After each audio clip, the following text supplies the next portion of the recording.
Final game of the 3-game homestand in this weekend series in the CCL play. The Blues hosting the Conejo Oaks from down south in this Sunday afternoon matchup at Sinsheimer Stadium. Hello and welcome inside the broadcast booth. My name is Nate Mills. Alongside me, my pregame show co-host Mark Robinson, getting you guys set for the game between the Conejo Oaks and your San Luis Obispo Blues. The Blues took a victory last night in yesterday's game to fuel their 4-game winning streak. They look for number 5 today, and they're running into an absolute buzzsaw in the Conejo Oaks, who have rattled off 7 wins in a row. Absolutely. I mean, crazy that the Conejo Oaks are on a 7-game win streak. Currently 21-8 in CCL play overall, leading the CCL South.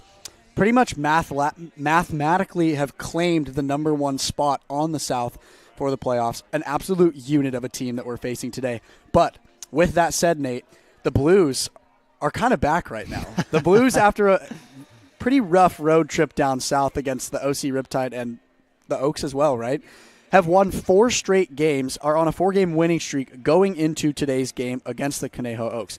Last night's game, the Blues had a 5-2 win. Starting pitcher Cody Albright, 5 innings pitched. He had allowed 2 hits, 1 error, or 1 earned run, and 2 strikeouts. And then the reliever, Alec Naran, 4 innings pitched, allowed 1 run off a home run. So it wasn't really, it wasn't like a fielding thing or it just happens. Someone just cranked it. It happens. It is what it is. And then he had 3 strikeouts. So pitching side, really good, just pounding the zone, not really allowing anything to happen offensively for the other team. And then in terms of our offense last night, E.J. Royal had a great night. He was 3 for 5 with a double, 2 singles, and one of those singles was a 2 RBI single, bringing in 2 of the 5 runs that scored last night for San Luis Obispo.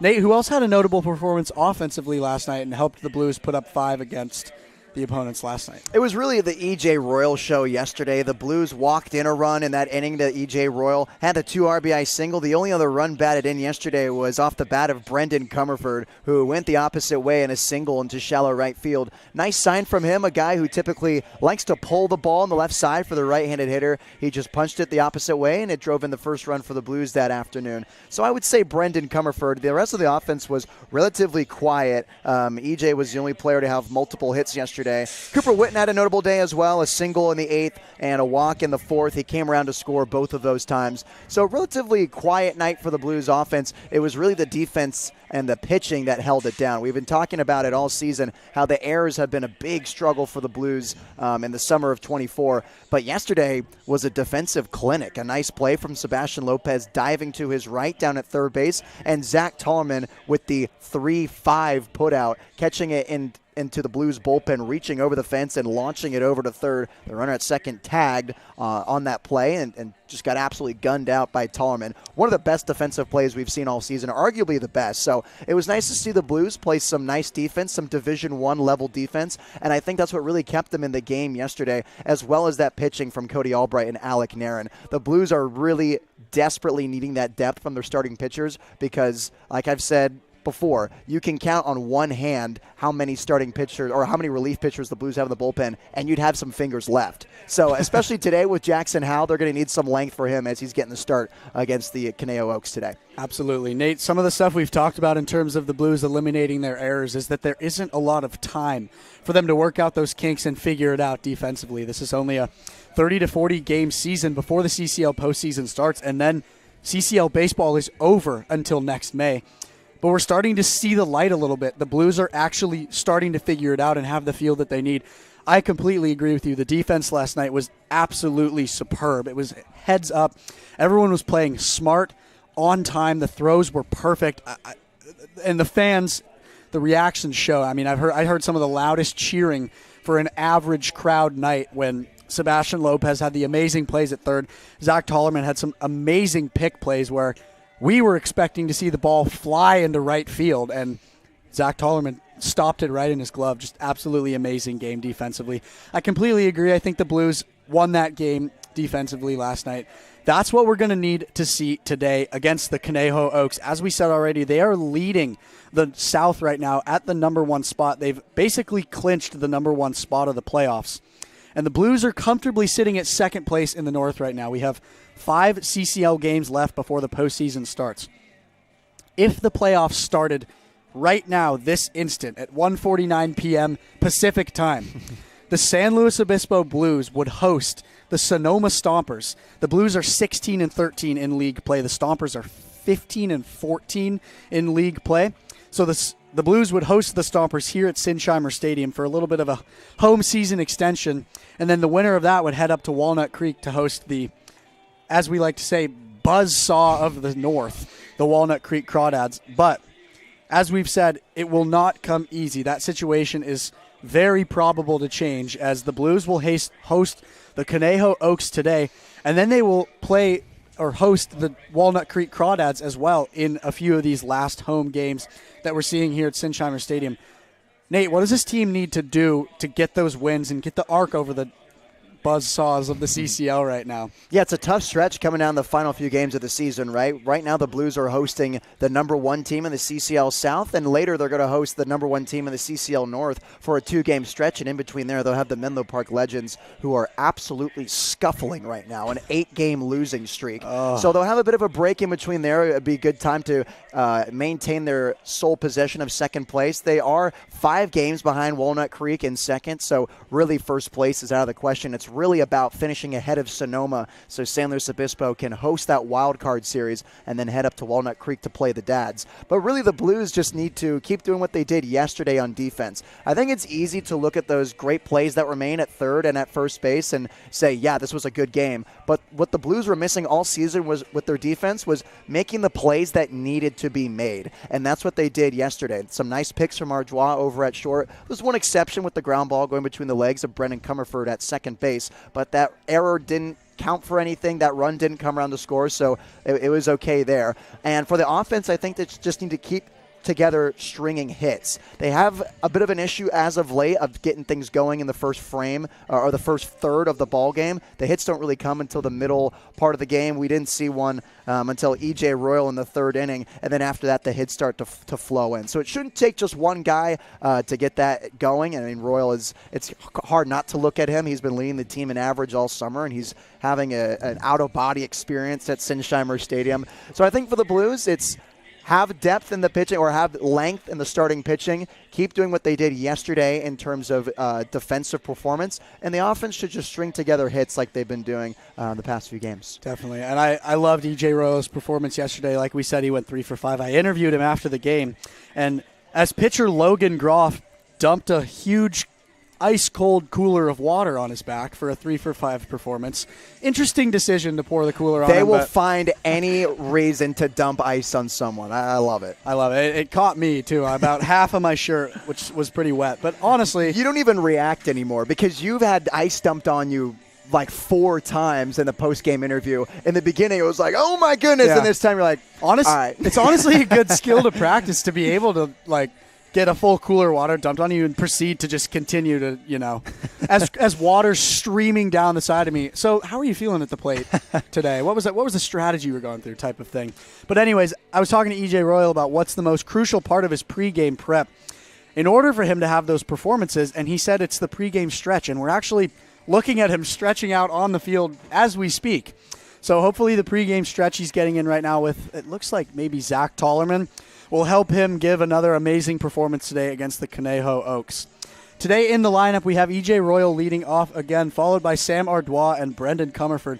Starting pitcher for the Blues today, Jackson Howell. He has 23 strikeouts on the season, has had an amazing performance, only 9 earned runs for every time that he's played for the Blues this season. What do you think Jackson Howell does well at the mound for us, and how is he going to be able to put that towards beating the Conejo Oaks today? Well, early on in the summer of 24 season, Hal did a really nice job of pounding the zone, and he kept it simple with a fastball slider mix. Later in the season, he's lost his command a little bit, and in 31 and a third innings pitch, he has a 2.59 earned run average, but he does have a 1.18 whip. So he generates that soft contact. He's not going to be a strikeout first guy, although he does collect a decent amount of strikeouts in his outings. That's what we're going to need to see from Jackson Howell. And like I said, I can't say it enough times. We're going to need length out of Jackson Howell so that Dean doesn't have to get too creative going into the bullpen. Yeah, I'm excited to see Giovanni Blanchette back in the lineup, too. He's batting in the 7th spot, playing right field today. He's had an amazing season. I believe this may have changed, but 2 home runs on the season for him. One of them here at Sinsheimer Stadium, the other one at an away game. Just, according to you, on an absolute line, hit super, super hard. His baseball career is actually wrapping up after the SLO Blues. He's attending Texas Christian University as a student, not as a baseball player. So in these last few games where the Blues are fighting for a strong spot in the playoffs, it'd be really cool to see Gio get a few more hits and go out with a bang as a San Luis Obispo Blue. And he's such a great guy, works really hard to play as well as he can. Hoping to see that transfer over today. Absolutely. Different lineup today for Dean Trainer. Sam Arjois batting second for the first time this season. And we have Lopez, Constantine, and Blanchette in the bottom 9 for this Blues order. A couple guys who have battled for some playing time this season, getting it here against the number 1 team in the CCL South. So it should be interesting to see how this lineup plays out today against the Oaks. Absolutely. I'm very excited for this game on this beautiful day in San Luis Obispo. The Blues rocking their gray uniforms today. The Conejo Oaks wearing a North Carolina baby powder blue uniform, which I actually love. I think they look really good. I love that color. I'm a big fan of that color. I have some New Balance 550s with that color accent on them. Very awesome shoes. First pitch in just about 5 minutes here. If you're here with us at Sinsheimer Stadium, grab a mimosa, kick back your feet, put on some sunscreen because it's very hot out, but enjoy the game. If you're at home joining us on the broadcast, hopefully there's AC in your house, but enjoy the game today. Once again, I'm Mark Robinson, sitting alongside Nate Mills. Is this the last time we're in these shirts? I don't think there's a Sunday game next week. No, there's not. This is the last time. The last time that you have to shield shirts. your eyes from these white mimosa Sunday shirts. You can turn up your brightness now. Now we get back to the field. Thank you for joining us on the SLO Blues Streaming Network. Stay with us for Conejo Oaks at San Luis Obispo Blues.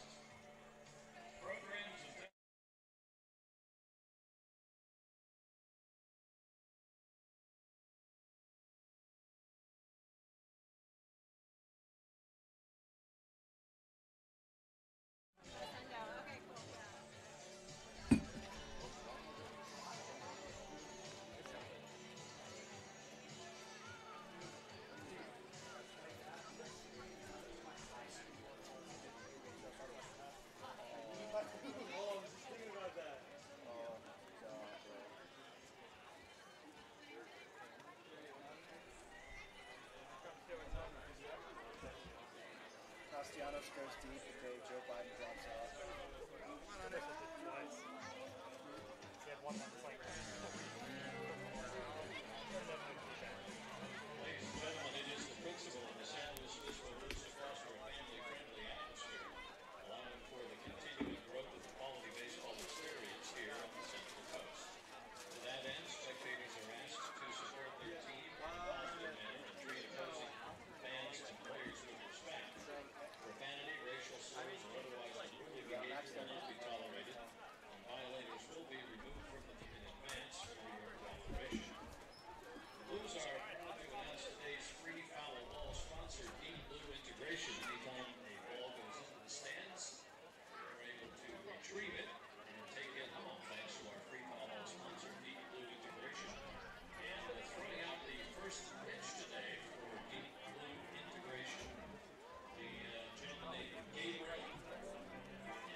Sunday afternoon baseball at Sinsheimer Stadium in the final game of this weekend series. The Conejo Oaks in town on the Central Coast to play against the San Luis Obispo Blues. Both teams riding a long win streak. The Blue 4 games and the Oaks 7. San Luis Obispo bringing their 24-15 overall record into this game, while the Oaks are 24-8 before this afternoon. And Jackson Howell starting for the Blues today. Let's look at the rest of the defensive alignment for your San Luis Obispo Blues. Parker Goff is doing the catching. Zach Tallman at first base. Constantine at second with Sebastian Lopez playing third. Sam Ardois at short. The outfield left to right is Cooper Witten, E.J. Royal, and Gio Blanchette, with Brendan Comerford doing the DHing. And on the mound is the aforementioned Jackson Howell, making his 8th start of the season for the Blues. He brings his 2-3 record in 31 and a third innings pitched. He's allowed 23 hits, 19 runs, only 9 of them earned, 14 walks to his 23 strikeouts. That's good for a 2.59 earned run average and a 1.18 whip. A low strikeout per 9 at 6.61. The Cuesta Cougar is a pitch-to-contact guy looking to make his defense work. And as the Blues had a nice defensive showing yesterday, mentioned on the pregame briefly, but some nice plays from Zach Tallman at first and Sebastian Lopez at third. They return to the starting lineup today for the Blues as Howell gets ready to face these Conejo Oaks, who are first in the CCL South and 1 game ahead of the Santa Barbara Foresters. So here's the starting lineup for the Conejo Oaks. Lucas Danielwitz leads it off. Then it's Kai Caranto. Austin Carrillo bats third. Jordan Kang cleans it up. Josiah Chavez bats fifth with Landon West batting sixth. Max Audet seventh. Cooper Sheff batting eighth. And Alon Camarillo rounds it out in the 9 spot for the Conejo Oaks. After this game, only 4 regular season matchups left for the Blues. 2 games against the Legends and 2 against the Walnut Creek Crawdads, as San Luis Obispo tries to hold on to their second place spot in the CCL North. So Lucas Danielwitz, the left fielder, leads it off against Jackson Howell, who comes set from the stretch in his navy blue sleeves. He kicks and fires at 2:05 p.m., and that one misses downstairs. So first pitch at 2:05, first pitch weather, a 75-degree and sunny afternoon at Sinsheimer.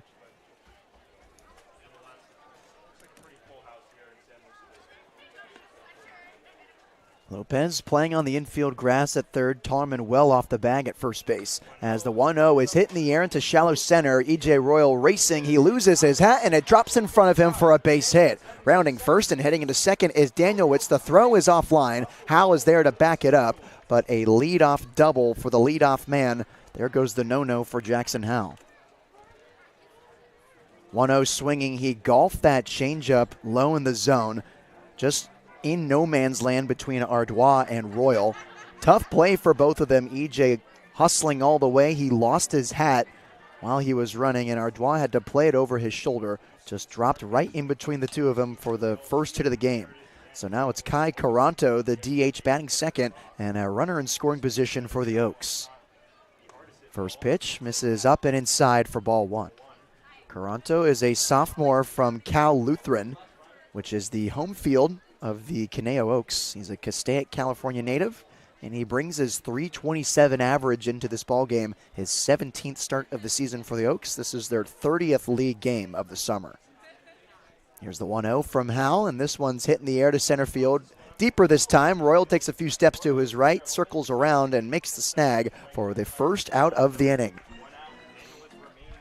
Similar look off the bat from Caranto. Hit that one a little harder. An easier play for E.J. Royal, who had to take 5 steps to his right and squeeze it for this first out of the inning. So a fly out to center, and 1 gone with a runner in scoring position in Danielwitz. It's Austin Carrillo, the left-handed hitting center fielder, batting third.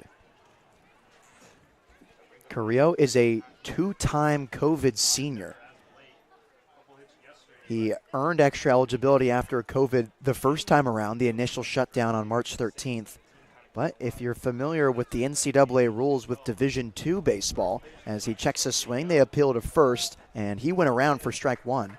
If you're familiar with the rules of teams below the Division I level, they actually earned an extra year of COVID eligibility in the 2021 season. So a 2-time COVID senior is Carrillo.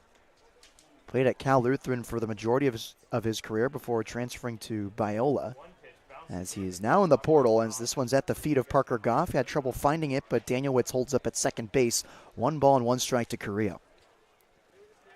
And Austin, been one of the better hitters for Conejo this season. He's the team leader in runs batted in, and he's the CCL leader in league on-base percentage at .533. Makes sense that he also leads the leagues in walks with 24. The on-base machine and the 1-1 count from Jackson Howell. This one's high and tight. Misses inside, 2 balls and 1 strike. And that's just the game that Carrillo plays. In his 2 seasons with the Eagles, not only did his on-base percentage lead the team in Biola last year, but it also led the conference. 25 walks to his 14 strikeouts this summer, as the 2-1 is spoiled down the left side into the Oaks bullpen. 2 balls and 2 strikes. Just an absolutely ludicrous walk-to-strikeout ratio for Carrillo, who is also batting a .306 average, making his 27th start of the season for the Oaks. Looking to get on here in the 2-2 count with a runner on second. Howell sighs, now kicks and deals. Fastball high and inside, fills it up at 3 balls and 2 strikes. Howell trying to deliver his best pitch available in the arsenal, trying to prevent another base runner for the Oaks.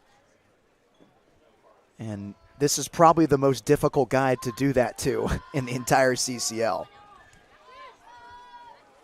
Wind blowing straight out from the right foul pole to the left, as the payoff pitch comes home. Fastball swung on and fouled off the glove of Goff. Staying alive in the 3-2 count is Carrillo. Must have barely nicked it. Only the home plate umpire, the catcher, and the hitter were able to hear the contact made off the barrel of Carrillo. And he digs back in the 3-2. Right side of the infield, hugging the right field line as the left-hander awaits the righty Howell's delivery. 3-2. Swing and a miss, strike 3. Foul tip into the glove of Goff, and there's the first out of the inning, the 15th strikeout of Carrillo this summer, a rare sighting for the Oaks left-hander. And for Howell, that's his first of the day and 24 on the season. So now with 2 gone, it's Jordan Kang after the strikeout from Austin Carrillo. Kang is the second baseman batting fourth. A cleat-up man standing upright in the right-handed batter's box with a runner in scoring position. First pitch to him is an off-speed that misses high, 1 ball and no strikes. Kang batting fourth today, despite his relatively low slugging numbers, especially at Harvard, where he plays for the Crimson and is a teammate of Max Lane, who is a current Blue, out with an injury today after being hit by a pitch a few days ago against Santa Barbara, as the fastball is in there for a strike. 1-1 to Kang. So Jordan had a .239 average with the Crimson at Harvard in 24 games start, 21 hits and 88 at-bats. In those 21 hits, 5 of them were for extra bases, 4 doubles and 1 triple. Batting fourth today for the Oaks. 1-1. This one swung on and missed for strike 2. Howell a pitch away from his second strikeout of the day. He tosses the rosin bag behind the rubber and digs back in on the 1-2 count to Kang. The rising junior from Porter Ranch, California, with a runner on second base. Things just got underway at Sinsheimer. 1-2, softly hit and popped up out of the stadium on the right side behind home plate. Do it once more at 1 ball and 2 strikes. Josiah Chavez is on deck. Left-handed hitting right fielder. Newer addition to the Oaks offense as we're wrapping up the summer of 2024.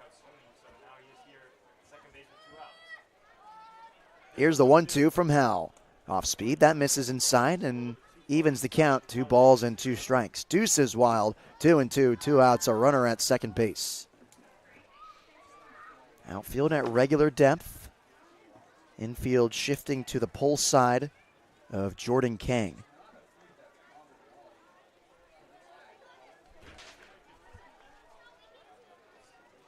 Here's a 2-2. Slider swung on and missed for strike 3. 2 Ks for Jackson Howell, and the side is retired. The Oaks get no runs on a hit, no errors, and 1 runner left on base. Scoreless heading to the home half of the first. I'm Nate Mills on the Slow Blue Streaming Network.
After giving up a leadoff double to Lucas Danielwitz, Jackson Howell retired 3 in a row, a fly ball out to center and 2 strikeouts swinging.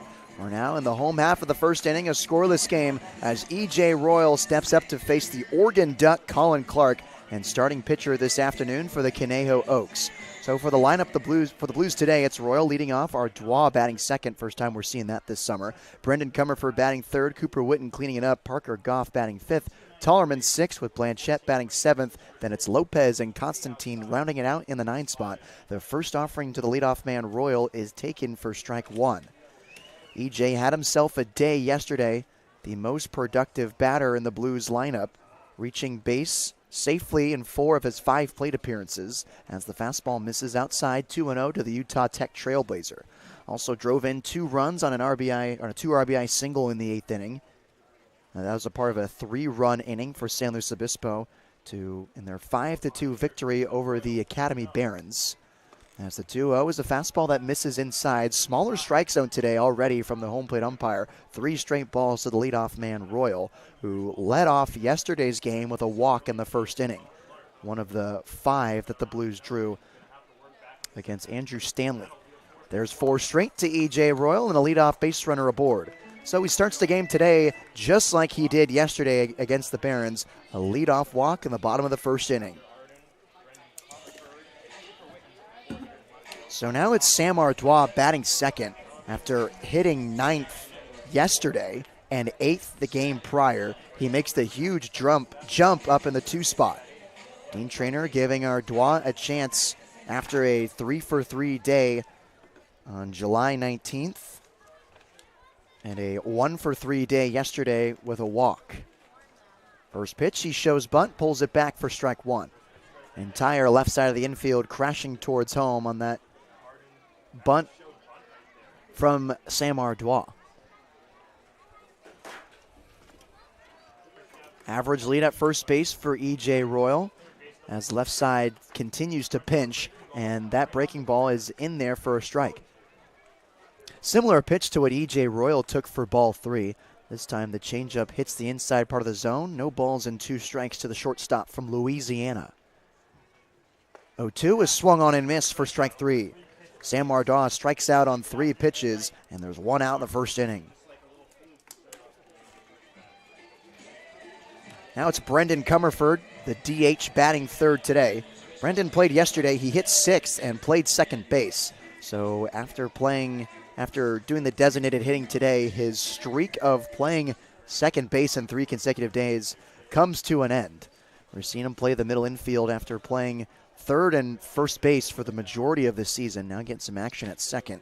Today at second base for San Luis Obispo, it's actually Gavin Constantine. So Comerford doing the DHing, batting third, after a 1-for-4 day yesterday. As Royal bluffed towards second base, there's no throw down, 2 balls and no strikes to Brendan.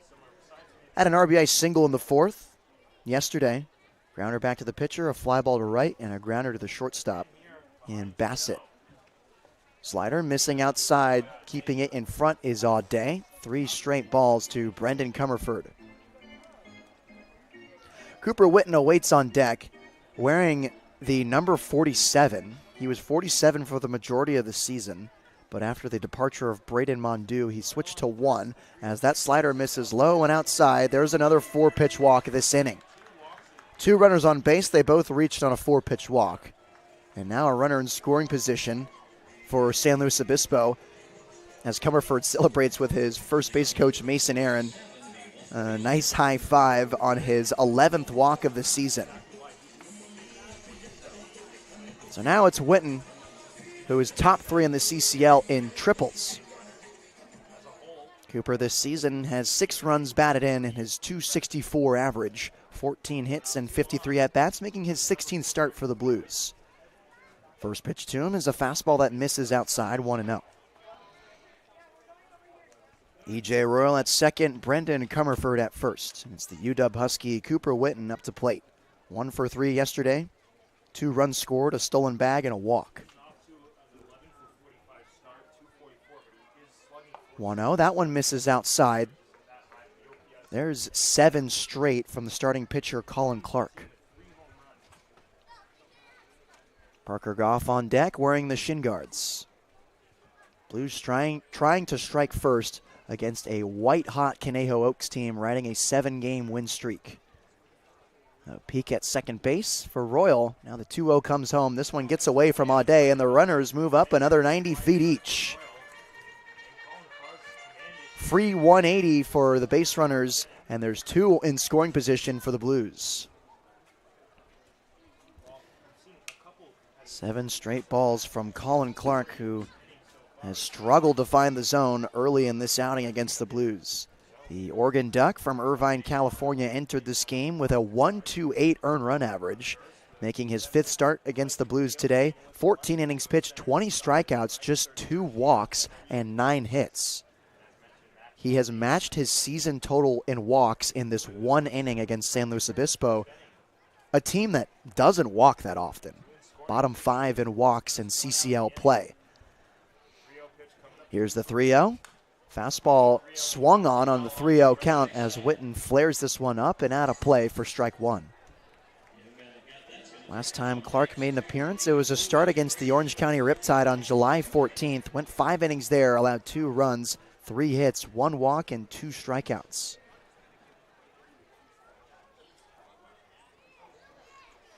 Here's the 3-1 to Witten. Hits it hard on the ground, left side. Here's the backhand from Camarillo. Here's a few shuffles to first, and it's in time.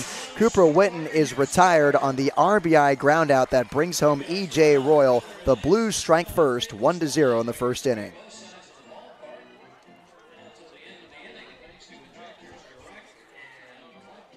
Blues will take it anyway, anyhow. If you want to get an early lead on the Conejo Oaks, you're going to want to get it any way you can. And it's the RBI ground out from Cooper Witten, and there's 2 gone in the first inning. So Comerford held up at second base on the ground ball hit right in front of him, and now it's Parker Goff, the catcher, batting 5th. A runner still in scoring position for the Blues.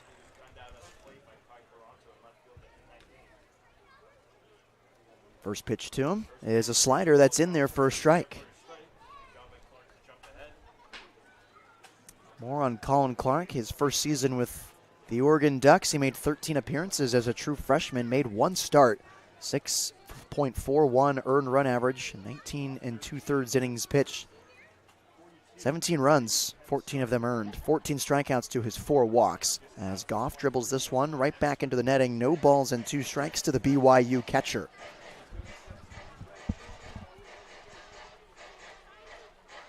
Goff, one of the players to represent the Blues in the CCL North All-Star game. Having an all-star season with his .291 batting average and an .803 OPS. Short lead at second base for Comerford. A long hold from Clark. As swinging and missing is Parker Goff for the third out of the inning. 2 strikeouts for the Blues. The side is retired. San Luis Obispo gets 1 run on no hits, no errors, and 1 left on base. They strike first 1-0 over the Oaks. Heading into the second inning, I'm Nate Mills on the SLO Blues Streaming Network.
Blues score first in the bottom half of the first inning.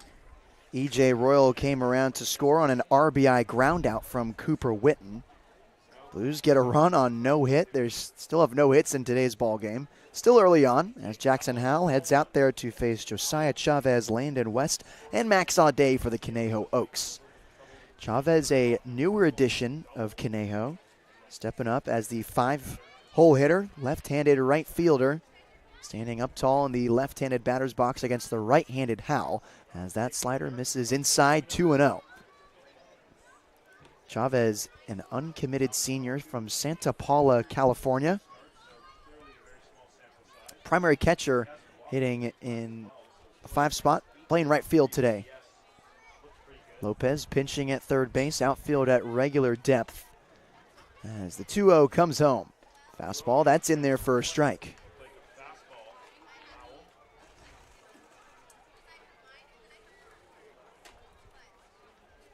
This is Chavez's second game with the Oaks. 2 for 3 in his first game. It was against the Ventura County Pirates on July 20th as he swings and misses at that fastball at his eyes. 2 balls and 2 strikes. He was 2 for 3 that game, scored 2 runs and 1 extra base hit. It was a double, a 2 RBI double at that. Paired that with 3 walks. Have a day, Chavez. Here's the payoff pitch from Howell. It's a slider missing outside. And check that now at 3-2 to Josiah Chavez.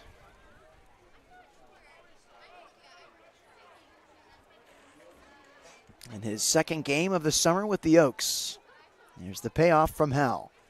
This one hit off the hands in fair territory. Tollerman bobbles it. He flips it over to Howell while falling in time for the first out of the inning. Tollerman initially bobbled it the first time the ball made contact with his glove.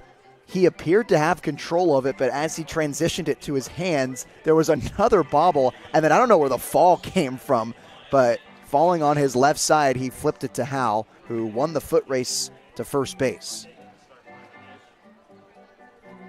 So a 3-1 putout to begin things in the second, and now it's Landon West, the first baseman, batting sixth. West, the first baseman catcher hybrid from Katy, Texas, is entering his sophomore season with the Rice Owls, and he's first pitch swinging on a weak pop out to right field. Constantine calls everyone off and makes the grab for the second out of the inning. Soft contact from Jackson Howell once more. 2 quick outs for the right-hander from Morro Bay. Now it's Max Audet, who has seen his fair share of struggles ever since committing to St. John's his sophomore season at LA Valley College. He played 2 seasons with the Monarchs. I checked out 1 season with the Monarchs at LA Valley, where he was All-Western State Conference honorable mention. He's 323 average and a 431 slugging. 54 hits and 167 at-bats. Good enough to earn him a Division I spot with the Johnnies in New York. Batted 175 there in 10 games started. Bats 167 for the Oaks this summer, as that fastball is high and outside, 1 ball and 1 strike. Trying to get back into his groove that he felt with the Monarchs his first year of college baseball. The ping pong enthusiast and rising junior at St. John's. 1-1. This one hit off the hands, falling fast into right field, and it drops in front of Blanchette for a base hit. 2-out knock for Max Audet, and it keeps things alive in the second inning. Not much you can do if you're Blanchette. That ball is in no man's land. You could either dive and try to make the catch, which would actually be a low-risk move. Because it was such a blooper and there was so much arc to it, if Blanchette dove and it got past his glove, it wouldn't roll that far behind him. And there's not much speed with Max Audet either. But he plays it conservative and keeps it in front. And now it's Cooper Sheff, the third baseman, batting 8th. First pitch swinging, and he cooks this one into center field for a base hit. Rounding second and chugging towards third is Audet. Back-to-back knocks for the Oaks in the second inning.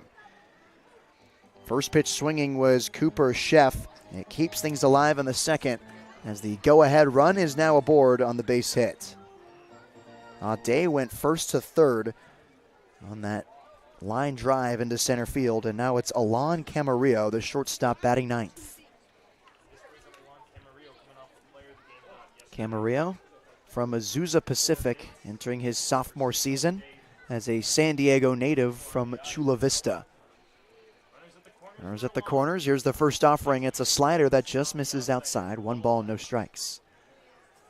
This season with the Oaks, he's batting .250 in his 20th game of the summer with Conejo. 16 hits in his 64 at-bats, 2 extra bases, and they're both doubles.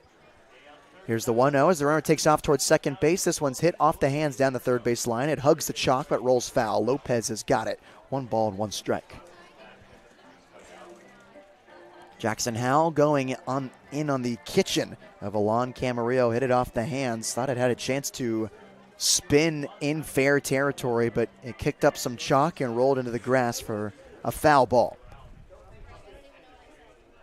Middle infield shifted towards the left. They're playing deep. They're going easy away on a ground ball, and the runner taken off from first, and Sheff. This slider misses outside, 2 balls and 1 stop on the backhanded stop from Goff. Tying run 90 feet away from Alon Camarillo, who has driven in 6 runs this summer. Short lead at first base for Cooper Sheff. There's the pick back there, and it's not in time. Tollerman's got it. So it's Audet at third and Cooper Sheff at first base.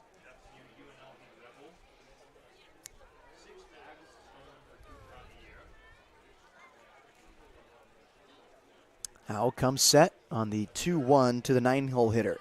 He kicks and fires. Runner goes towards second. Here's the swing and the throw. It is not in time. Stolen bag for Cooper Sheff, and there's 2 runners in scoring position for Conejo. That's his 7th stolen base of the season. Go ahead run 90 feet closer for Alon Camarillo. Feet close together in the back of the right-handed batter's box. Here's the 2-2. Slider missing high. 3 balls and 2 strikes. And early on, Jackson Howell getting deep into counts against these Conejo Oaks hitters. That was what was good about Cody Albright yesterday. Generated swings early in these at-bats, and that's what allowed him to pitch 5 innings against the Academy Barons. It's a different story for Howell here as the payoff pitch is taken for strike 3. Scraping the inside corner, and the side is retired on the 3rd strikeout of the day from Howell. So the Oaks get no runs on 2 hits, no errors, and they strand 2 on base. Still 1-0 San Luis Obispo heading to the bottom half of the second. I'm Nate Mills on the SLO Blues streaming network.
Second inning is brought to you by Apex Technical Sales. You can find them at glenair-apex.com. Apex Technical Sales. We're here to make you successful.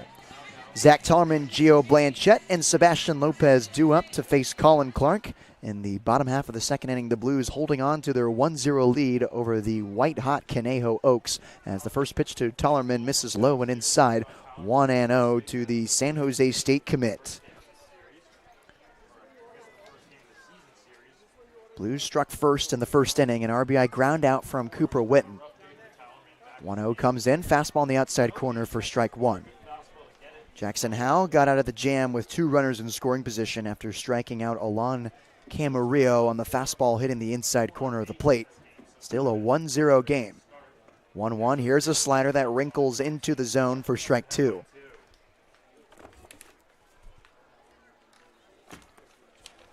Tellerman got the start yesterday at first and batted 5th for the Blues. A 1-for-4 day yesterday. 1-2, he checks his swing. They appeal to first. He didn't go around. 2 balls and 2 strikes.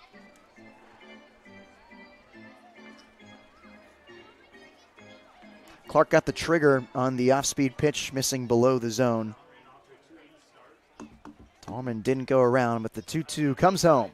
Fastball hit on the ground, left side, and can't glove it as the third baseman, Chef. Rounding first is Zach Tellerman, and he reaches base safely to begin the second inning. Tellerman reaches on error to begin the second. The official scorebook as Gio Blanchette steps up to bat now. Error by the third baseman, Chef, and a base runner aboard for the Blues. So it's Blanchette, the right fielder, batting 7th. First pitch is a slider missing outside. It hits off the inside of Auday's foot. Tellerman can trot into second base safely. Now a runner in scoring position for San Luis Obispo, just like that, off the error by the third baseman, Chef, and the pass ball off Auday. Blanchette this summer batting .243, 2 home runs in his 9 hits and 37 at-bats. He makes his 12th start for the Blues today. Here's the 1-0, and it's a two-seam fastball in there for a strike. Blanchette looking on the outside corner. 1-1 count to the outfielder from Fresno City College.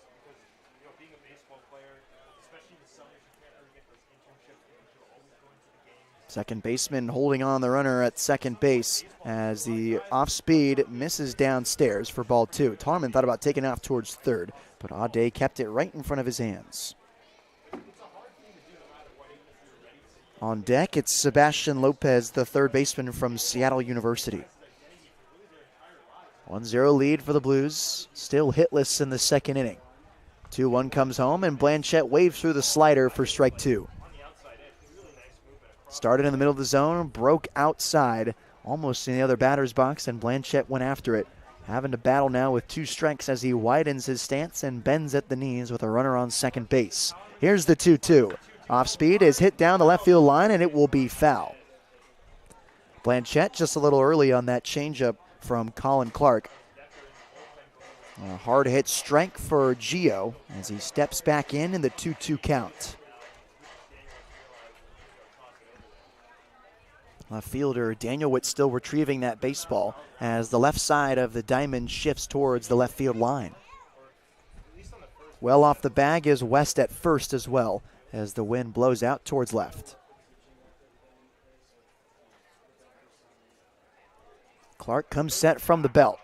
One look at second. Slide step coming home. 2-2 is hit into center field. Carrillo coming in on it, and no one's going to get there. A bloop single for Gio Blanchette, and there's the first hit of the ball game for the Blues. Zach Tallman advances to third base on the looper from Gio Blanchette, and now it's Sebastian Lopez.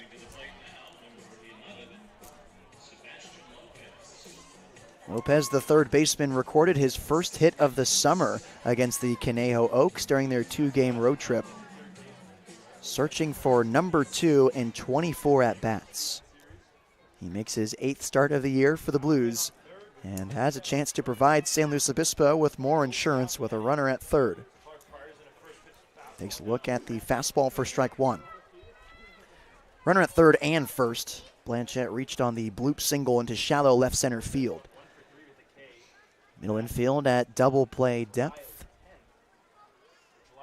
As the 0-1 comes home and Lopez swings through the off speed for strike 2. Tough with 2 now is the Henderson, Nevada native. Formerly a Slocal, family moved to the desert early on in his childhood as the ball pops out of the glove of Audet. The runners stay at their stations, and that will be strike 3 to Lopez. A delayed call. That's the third K of the day for Colin Clark, and there's 1 gone in the second inning. So a Lopez strikeout. Now it's Gavin Constantine, the second baseman from St. Bonaventure, who, like Lopez, has been struggling for the Blues this summer offensively. A sub-200 batting average in his 16th start for San Luis Obispo. 10 hits in his 52 at-bats. Catcher Audet calls time and has a chat with his pitcher Colin Clark. E.J. Royal awaits on deck. He led off the first inning with a walk and came around to score on the Cooper Witten groundout. Now runners at the corners for the Blues, and Constantine with his silver-colored barrel matching his jersey steps up for the first pitch from Colin Clark. Choking up on the Victus bat. The first offering misses outside for ball 1. Fastball just outside to the right-handed hitting Constantine. 1 ball, no strikes to the McKinney, Texas native. Short lead for Blanchette at first as the 1-0 is flared up and out of the stadium on the right side. 1 ball and 1 strike.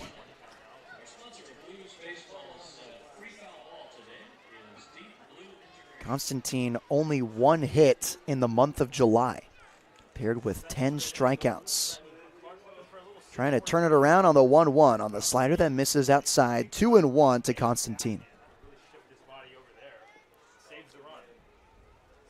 He's really been providing value with his glove at all parts of the infield. You could stick him at second, third, shortstop. He makes plays out there on the diamond. 2-1, he checks a swing on the changeup that dips below his barrel. 2 balls and 2 strikes. One gone in the second.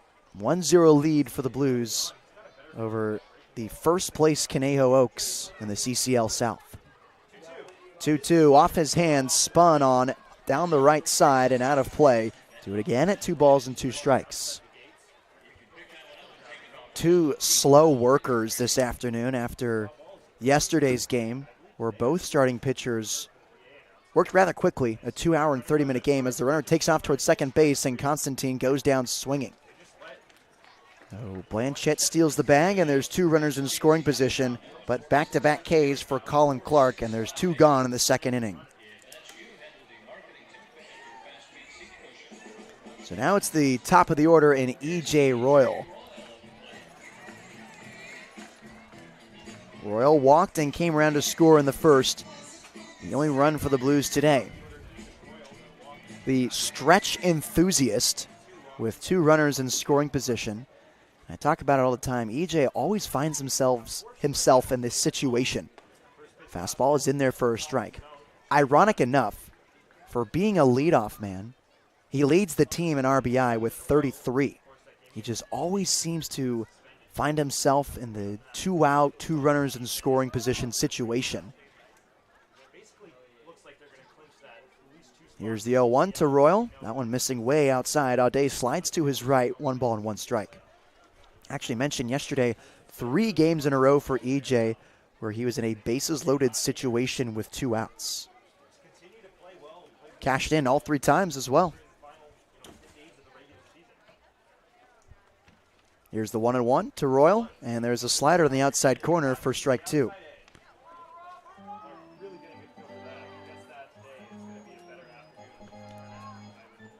He's 2 for 2 with 5 runs batted in and a walk with the bases loaded. They're not loaded here. 2 in scoring position for EJ. The clutch factor is real for the leadoff man. Here's the 1-2. Fastball missing way outside. Audet falls on his throwing arm. 2 balls and 2 strikes. Sam Ardois awaits on deck. The shortstop batting second for the first time this season. He struck out swinging in his first AB in the first inning.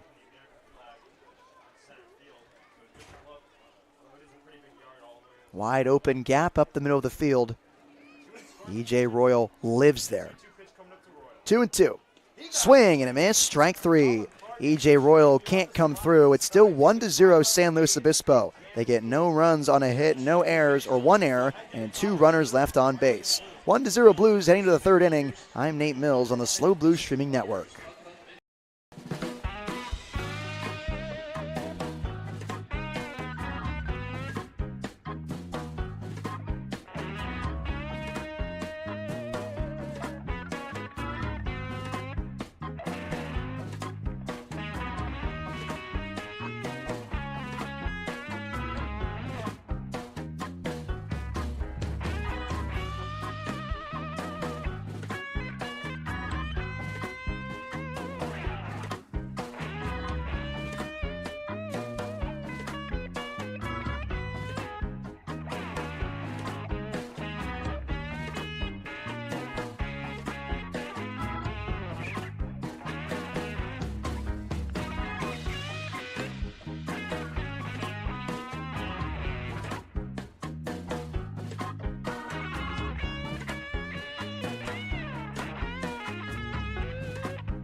Third inning, and it's the top of the order for the Conejo Oaks. Lucas Danielewicz, Kai Caranto, and Austin Carrillo facing Jackson Howell for the 3rd time today. And the first pitch is fouled straight back for strike 1.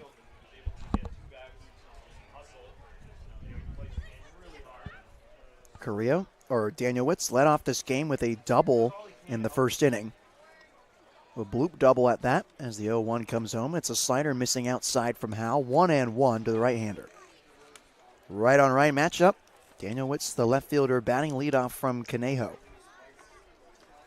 1-0 lead for San Luis Obispo. The Oaks just got out of a jam with 2 runners in scoring position as the 1-1 wrinkles in the zone for a strike. Daniel Witz, the redshirt COVID senior, who is at his 3rd university at Cal Lutheran. For that, Mesa Community College in Arizona and Southern Illinois University, playing Division I baseball. This one's hit hard on left side, and Ardois gloves it. Line drive out to the shortstop, and there's the first one of the 3rd inning. Nice play from Ardois to handle that hot shot off the barrel of the leadoff man. And now it's Kai Caranto, the DH, batting second. Caranto flew out to Royal last time he was up. Entered this game with a .327 batting average. Played his first season at Cal Lutheran this past year with the Kingsmen. As the first pitch to him is a slider just missing inside. 1 ball, no strikes. Started in 41 games as a true freshman. .331 batting average, 53 hits on his 160 at-bats. Big average guy who likes getting on base as well. 21 walks to his 9 strikeouts his first year of college baseball. 1-0 is swung on and miss. Off speed on the outside corner for strike 1. And it just seems that the Oaks are just comprised of guys who have a knack for getting on base. It would make sense if that's what the strategy was in terms of recruiting. It's paying off for them as they're well in first place in the CCL South, as that one misses low and outside. 2 balls and 1 strike. The CCL South, it's really between 4 teams right now. The Oaks, the Foresters, the Saints, and the Riptide. Foresters don't qualify for the postseason, so it's really 3 teams, all within a game of each other. As the 2-1 comes in, and this one softly hit into right field. Moving to his right is Blanchette. He makes the 2-handed grab for the 2nd out of the inning. 2 quick outs from Jackson Howell. There's 2 gone for Austin Carrillo, the center fielder, batting left-handed. It's the Oaks and the Foresters duking it out in first. Foresters 1 game behind Conejo. And then it's Arroyo Seco at 4.5 out, and the OC Riptide 5 games out. But a big dip after that. The Academy Barons 9 games behind first. So now it's Carrillo who struck out swinging in the first inning. And the first pitch to him is a fastball that misses low for ball 1. Carrillo, the CCL leader in league on base and walks, with 2 gone in the 3rd inning. Trying to spark something in the top half of this frame. The Oaks trying to get just 1 run against the Blues. 1-0. This one misses high. 2 balls and no strikes from Jackson Howell. Originally played for the Cal Lutheran Kingsmen, where the Conejo Oaks play, since transferred to Biola, and is now in the transfer portal for his 2-time COVID grad season. 2-0, that one missing low once more. 3 balls and no strikes. And he had some fun with the Eagles last year at Biola. Talked about how he led the team in on base, also led the conference. He led the Eagles in 6 offensive categories as well. 3-0 as an off speed that's in there for a strike. Average, runs scored, walks, hit by pitches, on base, stolen bags. He recorded an on-base streak of 16 games in his 2nd season of Biola. That certainly has carried over here in his time with the Oaks. Here's the 3-1 from Jackson Howell. This one dribbled on the right side, foul. 3 balls and 2 strikes.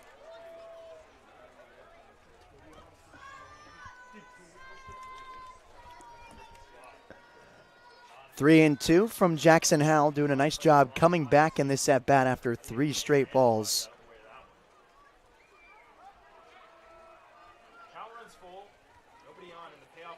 Payoff pitch from Howell. Swung on and missed, strike 3. 2 strikeouts for Austin Carrillo. There's the 4th of Howell's day, and the side is retired. 3 up, 3 down for the Oaks, heading to the bottom half of the third, 1-0 San Luis Obispo. I'm Nate Mills on the SLO Blues streaming network.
Two, 3-4 for the San Luis Obispo Blues as they lead the Conejo Oaks 1-0 at Sinsheimer Stadium. A full day, a Mimosa Sunday on the Central Coast as Ardois looks at the first offering in there for a strike. Last time Sammy was up, he struck out swinging in the first inning. Jackson Howell looking good in his start against the Oaks, one of the, if not the best team in the CCL, as Ardois hits this hard in the left center gap, falling fast, and it won't get there. The center fielder Carrillo, a base knock for the ULL shortstop. Man, Ardois down the final stretch of this season, all of a sudden seeing the ball awfully well. Put a great swing on that fastball that caught way too much plate from Colin Clark. And there's a leadoff base runner for the Blues, the second knock of the day for San Luis Obispo. It's nice to see Ardois come around. He had some battles early on in the season, really got in his head after entering the transfer portal from Texas.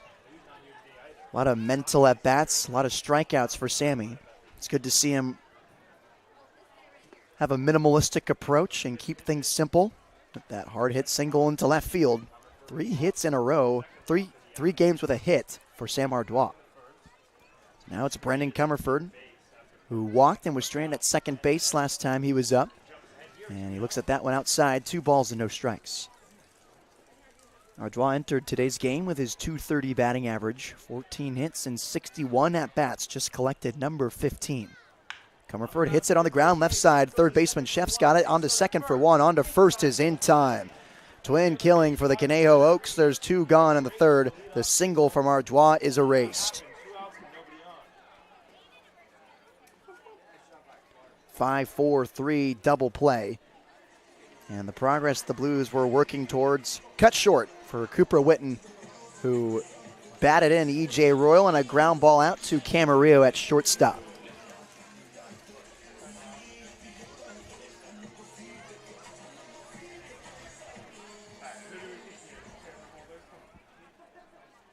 Witten 0 for 1 on the day, getting a start against the Oaks this afternoon. And that one misses outside, 1 ball, no strikes. Witten batted cleanup yesterday against the Academy Barons. 1 for 3 day. 2 runs scored, a stolen bag, and a walk. 1-0. This one hit hard into right center field. The center fielder Carrillo ranging to his left makes the running grab, and the side is retired. A loud out for Cooper Witten after the 5-4-3 double play from Brendan Comerford. Still 1-0 Blues. We'll head into the fourth inning and say buenos dias to Ryan Giacomini. I'm Nate Mills on the Slow Blues Streaming Network.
Fourth inning is brought to you by Studio Design Group Architects. You can find them at sdgarchitects.com. Studio Design Group Architects. For 40 years, they've designed buildings with one thing in mind: people.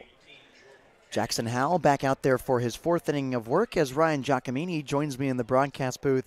Ryan, I talked about it in the pregame show and in my open for this game. Jackson Howell, who is not a strikeout first guy, likes to generate soft contact. He's certainly done that today, but in his 3 innings, he has 4 Ks. What are you seeing that's getting the swings and misses from the Oaks? I'm seeing a variety of velo from Howell. We're seeing that fastball range all the way from 82 up to 86, which could just throw the batters off when they're expecting, an 85, 86 mile an hour fastball, and they get something that's 82 but has the same movement as that 86 mile an hour.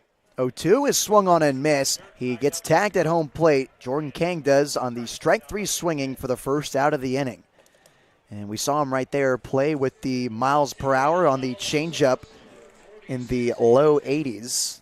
Talked about mixing that fastball, that changeup, and that slider. All are working for Howell today. You'll get drastically different numbers every time. Yeah, got that changeup all the way down to 72 miles an hour. So you're seeing about a 10 to 14 mile per hour drop from the fastball to the changeup. Not hard thrown, but with that velo difference, it's very hard to hit. 2 strikeouts for Jordan Kang today. He's 0 for 2, as it's now Josiah Chavez, who's 0 for 1 on the day. A ground ball to Zach Tullerman at first base. The most impressive part is that Carrillo is 0 for 2 with 2 strikeouts, and he leads the CCL in on-base percentage. Howell able to get it done against a guy who knows how to get on.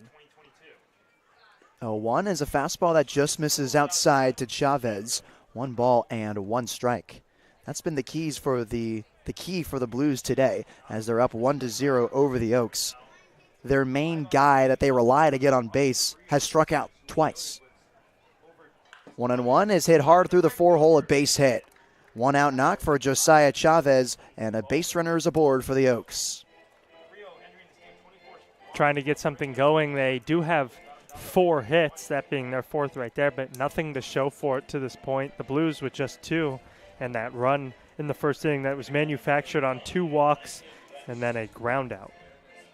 Howell tried to go with the right on left changeup. golfing it into right field was Josiah Chavez. And now it's Landon West, the first baseman, who's 0 for 1 today. Chavez has an average lead at first base. The tying run on the paths for the Oaks. This one's dribbled on the ground left side. Lopez dives. He gets up, flings it over to second for 1. They won't go to first, but a nice play from the third baseman Lopez. That's 2 days in a row where he's flashed the leather. A very nice play by Lopez. Flash the leather going towards the third baseline yesterday, this time going towards the hole. And then a good job to get it over to Constantine and get the lead runner. Clearly he grew up on the Central Coast. Very similar emotion to getting up on your surfboard. Ironically enough, I wouldn't know much about that as someone who grew up on the beach myself. Have never even attempted to surf. First pitch to the lefty, Max Audet, is taken for a ball. I'm the same way. I grew up 15, 20 minutes from a beach. Surfing was never really my thing. What beach? Bodega Bay, up in NorCal. That's 20 minutes from you? Yeah. Petaluma native Ryan Giacomini. 1-0 comes home to Audet. Fastball hitting the outside corner for strike 1. Yeah, there's a Coast Guard station maybe 12, 14, 15 minutes away from my house. Huh. Yeah, and then you just keep driving past the Coast Guard station and you make it out to Bodega Bay, Dillon Beach area. My geography might be messed up here. Throw at first. Tollerman stands up and prevents that from rolling into right field. Throw was not in time. 1 ball and 1 strike. So being 15 to 20 minutes is one thing. I had no choice. Carlsbad is a surf town. I mean, we are on the beach. Spent my time doing baseball instead. Much better, in my opinion. I agree. 1-1 is swung on and miss on the changeup outside. Another right on left changeup from Jackson Howell. 1 ball and 2 strikes to Audet. Teach their own. I love surfing. I envy surfers. Mm-hmm. Just the whole mindset. They're all just so genuinely happy, and I just know the salt water makes you live an extra 50 years. 1-2. This one hit off the hands and right back into the screen. We'll do it again at 1 ball and 2 strikes to the left-handed hitting catcher.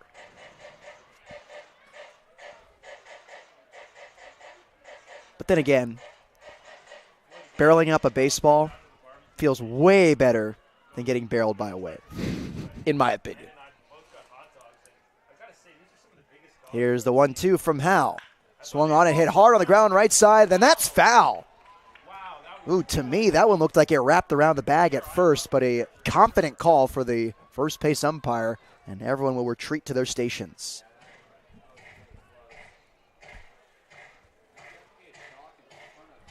I mean, the umpire was standing right on top of that. Going to be hard to argue that call. It was definitely close. The chalk kicked up about halfway between home plate and first, then must have just sliced a little bit foul. Yeah, a little lefty hook pulling it down the right field line. But Audet will do it again at 1 ball and 2 strikes. Runner on first. The Oaks trail by 1 to the Blues. Here's the 1-2. This one skips in the dirt and gets between the wickets of Parker Goff. Cruising into second base is Landon West, and a runner in scoring position for the Oaks. Something we don't see a lot from Parker Goff. That's a very blockable ball for somebody who just does not let a lot of balls get past him into the backstop. Looked like a lot of dust kicked up behind home plate. There could have been a pile there that prevented the ball from kicking into his chest. Just saw it roll right into the bottom of the screen. So now it's 2-2 to Audet. Curveball just missing inside for ball 3. Didn't miss by much. A nice bender from Jackson Howell. We'll head back in there in the 3-2 count.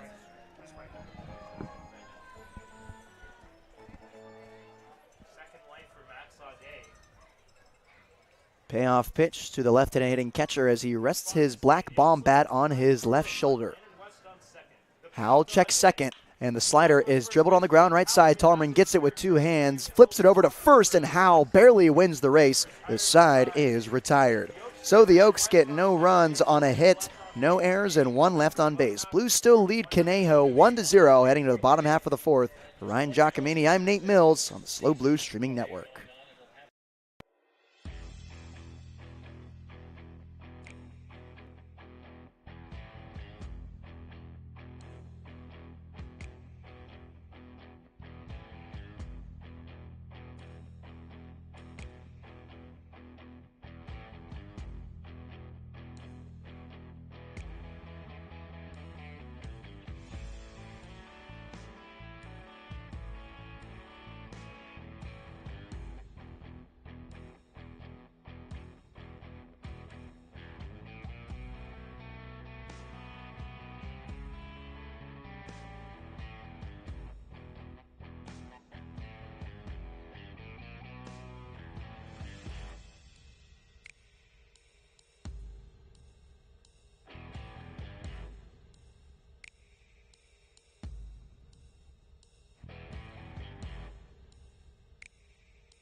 Parker Goff, Zach Tullerman, and Gio Blanchette due up for the Blues in the bottom half of the fourth inning. They lead the Oaks 1-0 as the first pitch to Parker Goff is taken on the outside corner for strike one. Goff today struck out swinging in the first inning, a part of the four that Colin Clark has strung together in his start for the Conejo Oaks. Clark from the windup kicks and deals, and Goff looks at that slider just outside, 1 ball and 1 strike. Peculiar zone today, pretty small from the home plate umpire, but some pitches are called strikes and some are called balls in the same exact area. So the 1-1 to the catcher from BYU is another slider on the low and outside corner for strike two. Yeah, all 3 pitches in this at-bat have all been sliders. They all have been in similar spots, and 2 have been called for a strike, 1 for a ball. Clark just pounding the outside part of the zone with off speed to right-handed hitters. Let's see if he comes back to him here. Fastball outside. That one misses just off the plate. 2 balls and 2 strikes. Setting up the away pitch, maybe scared to come inside to Goff and really let those hands get through the zone and blast something into a gap. And we've seen how Goff handles the inside pitch. He knows how to get those hands in and hit it hard on the pull side. 2-2, right back up the middle, kicks off the chest of Clark. He controls it and throws it over to first in time to retire Goff. Softly hit back to the pitcher, had some trouble corralling it, but got it over to first just in time to retire the catcher from BYU. And now it's Zach Tullerman, the first baseman, batting 6th. Tullerman reached on error in the second inning, advanced to second on a pass ball, and was stranded at third after Blanchette singled in the second. One of the 2 blue hits San Luis Obispo has today. They lead 1-0 over the Oaks despite having 2 less base hits than them. First pitch to Tullerman is upstairs, 1 ball, no strikes. On deck, it's Gio Blanchette, 1 of 1 with a stolen base. Fastball misses high to Tullerman, 2 balls and no strikes. Hitter's count to the first baseman.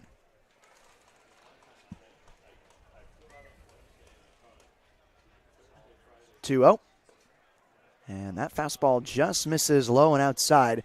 On the last at-bat, we saw a pitch there called a strike. It's going both ways, though. If you're the Blues, I guess that's all you can really ask for at this point. 3 straight balls to Zach Tullerman, and that 2-seam fastball is in there for a strike. Hitter counts are where Tullerman thrives. He has the same amount of walks and hit by pitches as he does strikeouts, so he knows he can draw it if he needs. He also can get a base hit. He has 23. 3-1, hit right back to the pitcher. This time he gloves it. It's an easy flip to first, and Tullerman's retired. Back-to-back ground ball outs to the pitcher Clark, and there's 2 gone in the fourth. And that's Gio Blanchette getting the start in right field today and batting 7th for the Blues. 1 of 1, a single, a stolen bag, stranded in scoring position. Gio is one of 2 guys on the Blues roster with multiple home runs. The other, Casey Borba, who has since departed. But we were talking, the Blues have 8 home runs in CCL play and 1 in non-league. Blanchette has 1 in each. First pitch to Blanchette misses high, 1 ball, no strikes. Sneaky pop. Hits it hard, man. 1-0 to Blanchette is swung on and fouled straight back into the netting. 1 ball and 1 strike. I always like to look back to that home run he hit at the MLB Youth Academy in the left field. It's a kind of a bandbox there, similar to Walnut Creek, where you can easily poke it over the fence. But Blanchette smoked this one. 1-1 to Gio. There's a fastball in the outside corner for strike 2. Tough with 2 now. The outfielder from Fresno City College. 2 outs, the Blues lead 1-0 over the Oaks. Middle of the infield wide open for Blanchette. 1-2 comes home. Fastball just missing outside. The entire infield thought it was in there for a strike, but now 2-2 to Gio. 2 balls, 2 strikes, 2 outs.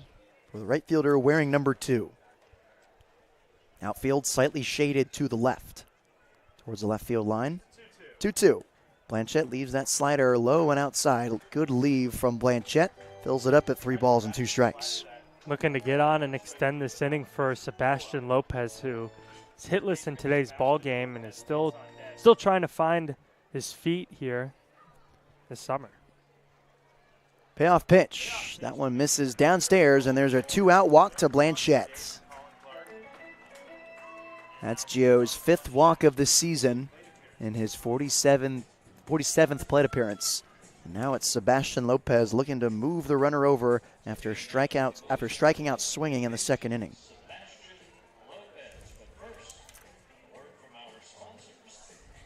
So now a meeting at the mound for the manager from the Conejo Oaks. The entire infield will converge at the hill. Actually, they'll hold up. Trying to think about the plan of attack for Lopez, a guy who has 1 hit this summer. Feel like after seeing the pitcher go ahead or be ahead in the count 1-2, then throw 3 straight balls, he should be patient, wait for the pitch he wants, and then really try to put the barrel on the ball and drive it into the outfield. Fans, a reminder that after today, the Blues only have 4 regular season games left. And we got plenty of themes that we'll remind you every day until we get to those games. The closest one is Steel Pint Night.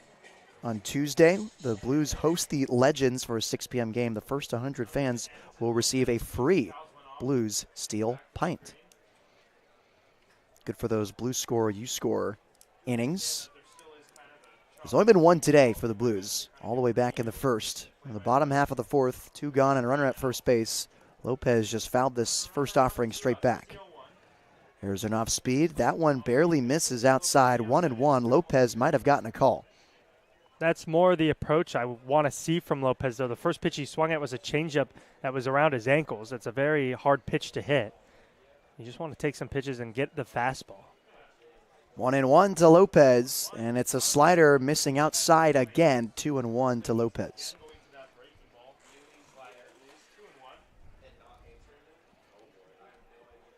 Left side of the infield, shaded towards the 3rd base line. Lopez on the 2-1 count, swings over the off speed for strike 2.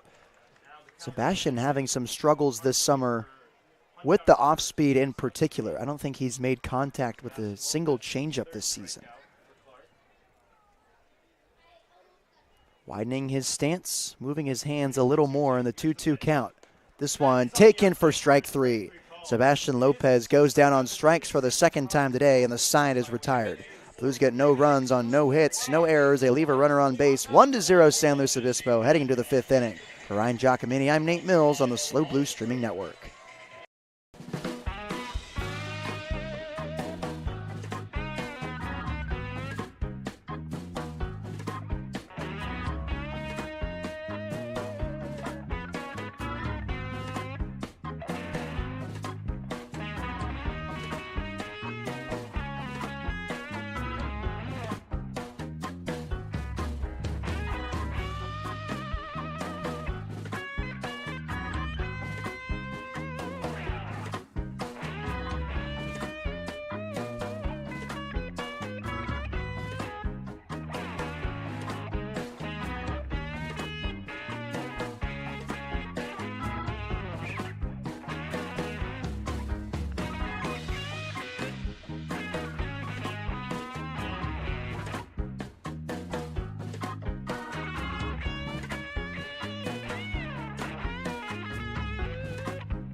Fifth inning is brought to you by Richardson.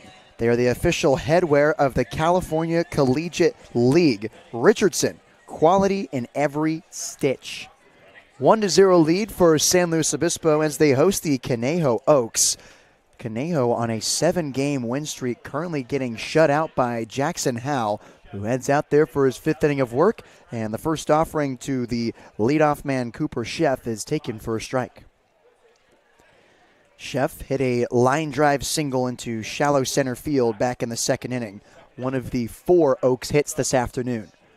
0-1 is an off-speed pitch that bounces on home plate for ball 1.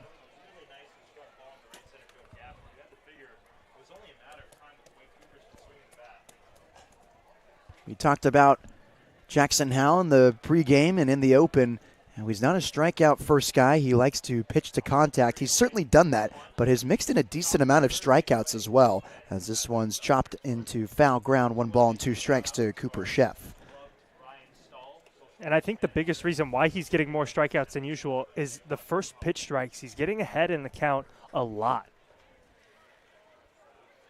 He gets ahead, but these Oaks hitters who are proficient in getting on base force Howell to throw more pitches than he would like in these at-bats. As the 1-2 is weakly hit on the ground left side, Ardois got it. Throw over to first is in time. First out to Cooper Sheff, ground out to the shortstop Ardois.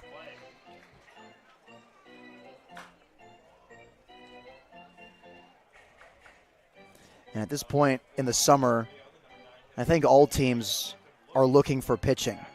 It's at this point when guys start to head home or back to campus to gear up for a fall season at their universities, where their priorities are with their schools, rightfully so, but that leaves summer ball teams in the dust searching for any arm available, and the Blues are a perfect embodiment of that, as bullpen pitching is at a premium. So for the starters for the Blues, they're going to have to throw that many more pitches to stay in these games and prevent any, position players from coming in and pitching for the Blues. We saw it work a few times last year, and actually a success story arose from that. Cade O'Hara, who is the starting shortstop for the Blues, was an infielder at the University of Texas, and there was a game where the Blues were low on pitching. He came in to close and dominated. His curveball looked good. His fastball was sitting in the upper 80s, and Dean Traynor just kept using him as the actual closer, and now he's the closer for the Longhorns. 1-2 is tagged to Lopez at third, and he makes the grab for the 2nd out of the inning. Nice display with the glove for Sebastian today. Very good display. 92 off the bat, and Lopez just took a shuffle to his left and stuck the glove out there to make the catch. And with Lopez's offensive woes, it's nice to see him lock in on defense and make some pretty nice plays at third base. Lopez hugging the third base line as this one's hit into left center field. Witten moves to his left, loses his hat, makes the grab, and the side is retired. 3 up, 3 down for Jackson Howell. We're halfway through at Sinsheimer Stadium. The Blues lead 1-0 over the Conejo Oaks. For Ryan Giacomini, I'm Nate Mills on the Slow Blues Streaming Network.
New pitcher for the Conejo Oaks as the Blues lead them 1-0 heading into the bottom half of the 5th inning. Colin Clark's day is done. 4 innings of work, 2 hits, 1 run, 3 walks to his 6 strikeouts. Pretty solid line for the Oregon Duck as we turn it over to Chris Lozano, the southpaw from UC Riverside.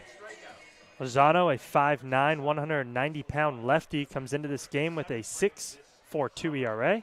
Constantine shows bunt, gets it down. The pitcher ranges to his right. The throw across his body is in time.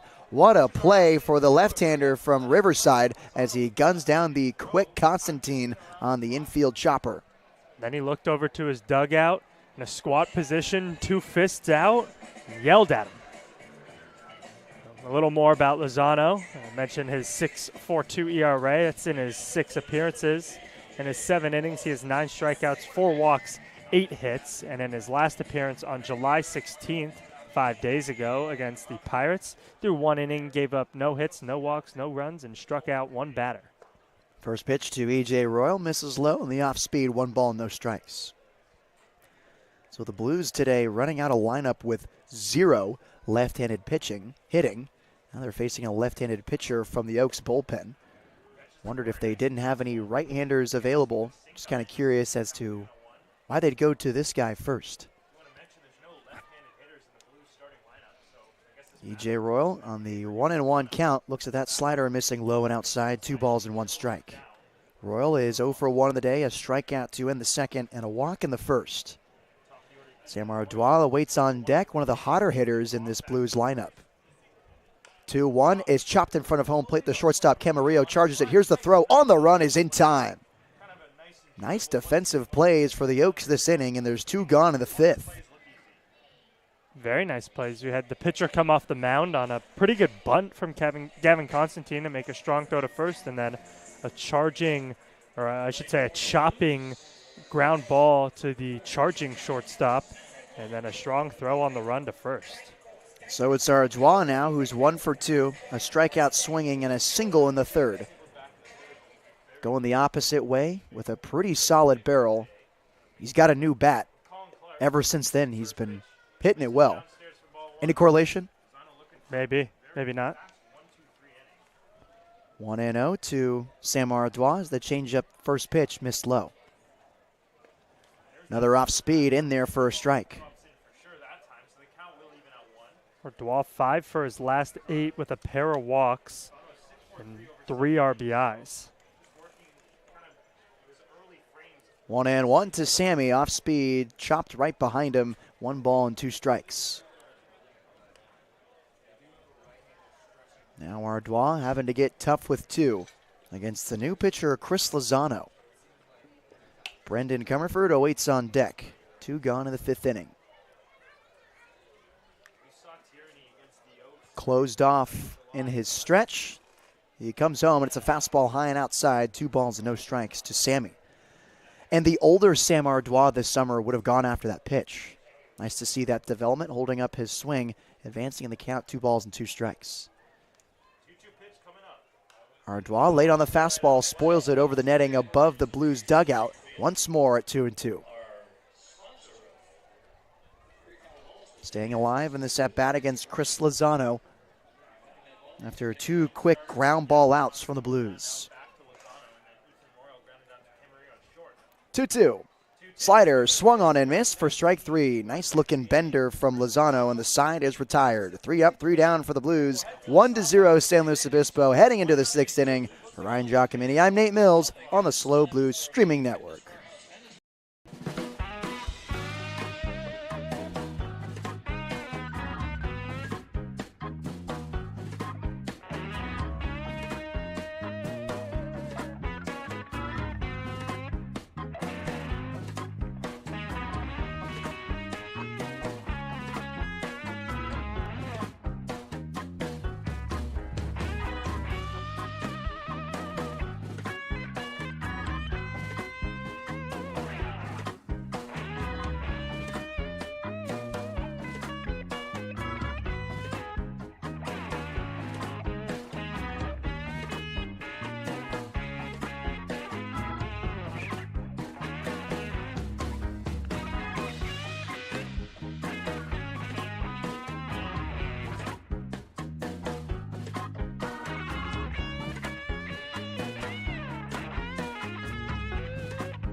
2, 3, 4 as we enter the 6th inning, a 1-0 ball game, a pitcher's duel at Sinsheimer Stadium. Jackson Howell back out there for the 6th time, holding down these Conejo Oaks, who are first in the CCL South on a 7-game win streak. Everything's been working for Howell today. The fastball, the slider, and the changeup, messing around with the speed differentials to these hitters for Conejo, and they have yet to figure it out. Just 4 hits, no runs to show for it, and Howell has yet to walk a batter as well. 0-1 is softly hit into shallow center field. The middle infield is converging. Arjois calls everyone off and makes the grab. The shortstop puts it away for the first out of the inning.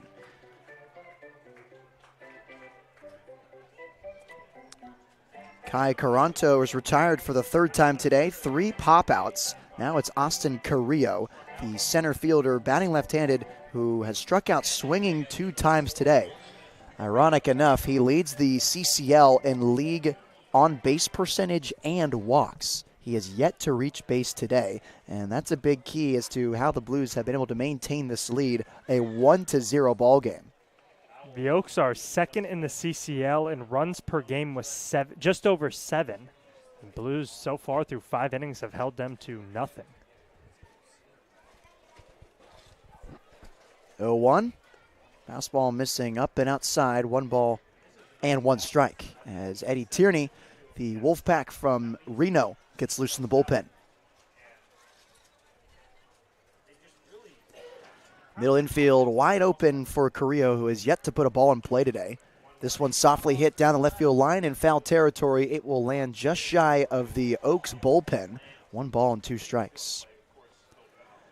Blues today wearing their Sunday gray uniforms. A unique tradition that I have yet to fully create an opinion on because these are my favorite unis, but the grays at home is a little strange, but I'll roll with it.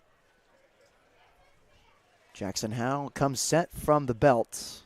Now kicks and deals. This one hit into right center field. That falls for a base hit. First knock of the day for Austin Carrillo, and it comes with 1 out in the 6th inning.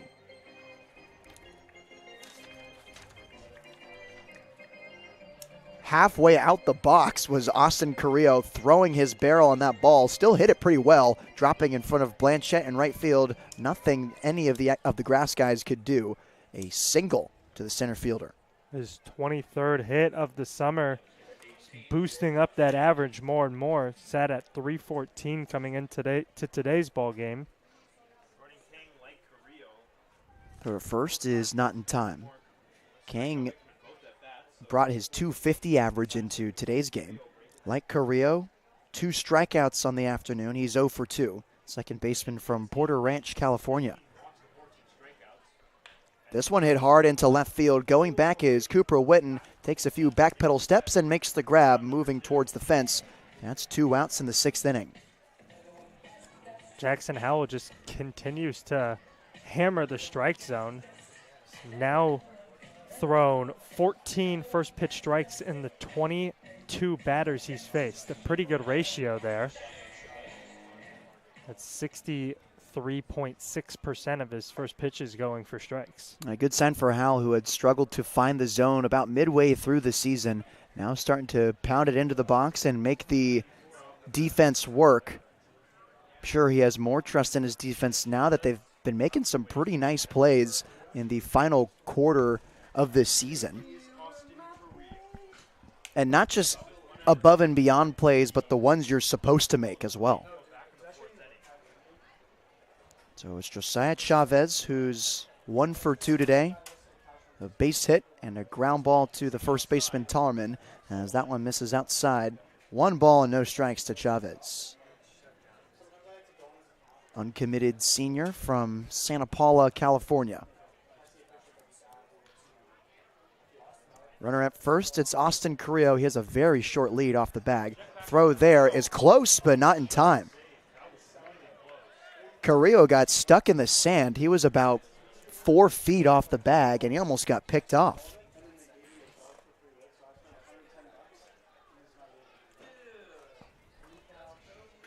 Still 1-0 to the left-handed hitting Chavez, former Lancer from Cal Baptist. Another pick is not in time. Getting there with ease is Carrillo. This past season with the Lancers, before entering the transfer portal, batted south of 200 and 44 at-bats. Played in 25 games out in Riverside. 1-0 is on the outside corner for strike one. Nice pitch from Jackson Howell. Down a run with 2 outs. Would not be surprised to see Carrillo go, who's been thrown at a few times now. He does have 7 stolen bases, 8 caught stealing this summer. Another check to first. Comes up empty.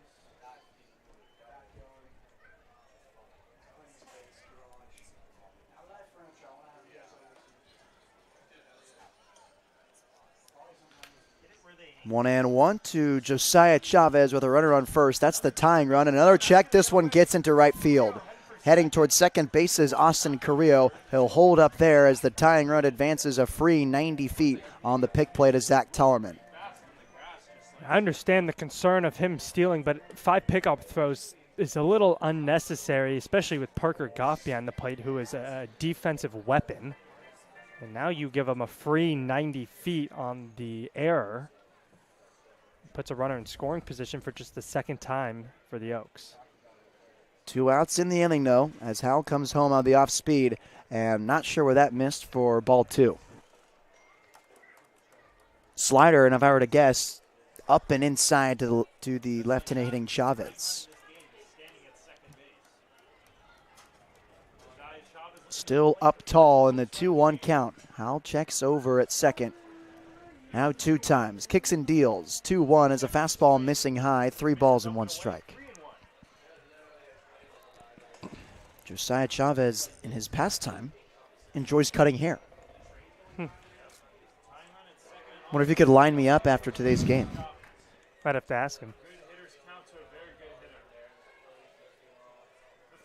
3-1. Off speed, hit weakly on the ground. Right side, charging it is Constantine. Gobbles it up, flips it to first in time. The side is retired. Jackson Howell, another goose egg inning for the Conejo Oaks. 1 hit, 1 error, and 1 runner left on base. Blues hanging on 1-0 against the Conejo Oaks, heading into the home half of the 6th. For Ryan Giacomini, I'm Nate Mills on the Slow Blues Streaming Network.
Three, 4, 5 due up for the Blues in the home half of the 6th. They're hanging on to their 1-0 lead over the Conejo Oaks. A pitcher's duel at Sinsheimer Stadium as Chris Lozano is back out there for the 2nd inning of work after replacing Colin Clark, today's starting pitcher for Conejo. First pitch to Comerford misses outside for ball 1. Brendan today is the DH batting third, and he's 0 for 1 with a grounded into a double play and a walk back in the first. 1-0 is an off-speed, a lower half of the zone for strike one. Eddie Tierney has stopped warming up in the Blues bullpen. He's still standing on the mound with his glove under his arm. Howell at 84 pitches. 1-1 and a three-part swing from Comerford for strike two. 17 inches of horizontal movement on that slider. That's filthy. Left on right matchup, slider coming towards the hands of Comerford. 1-2. This fastball gets up and away. Audet comes out of the squat to get that one. 2 balls and 2 strikes.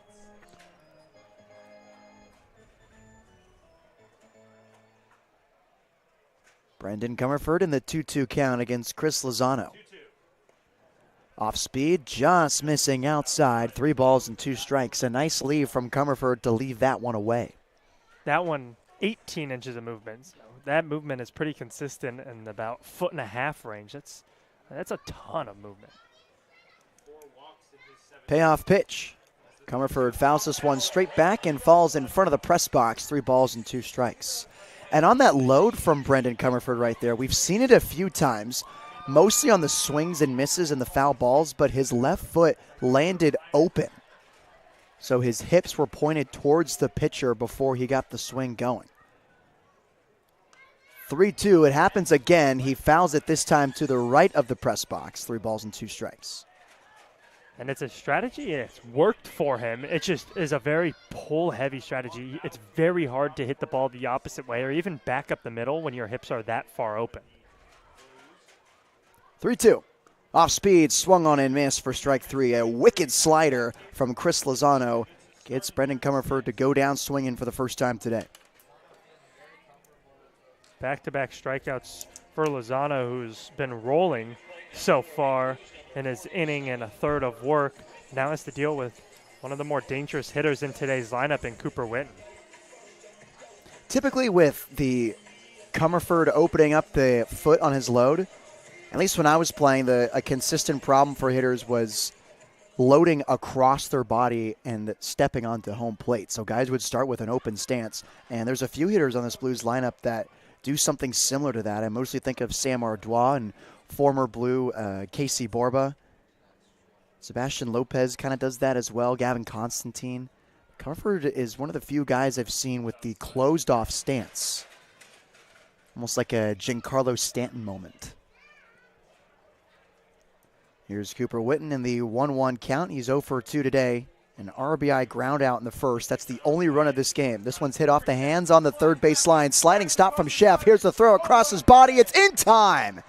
What a play for the third baseman as Cooper Witten, the speedster, is thrown out on the nice play by Cooper Sheff. Very nice play, ranging on the backhand, goes to a slide, then pops up and throws a strike to first to retire the speedy Cooper Witten, who did not make that an easy play. It was a bang-bang play over at first. Yeah, Cooper Witten hit that one off the hands. It was a slow roller for the third baseman, Cooper Sheff, no relation, to make that throw across the diamond. And yeah, that speed from Witten is no joke. Very nice play.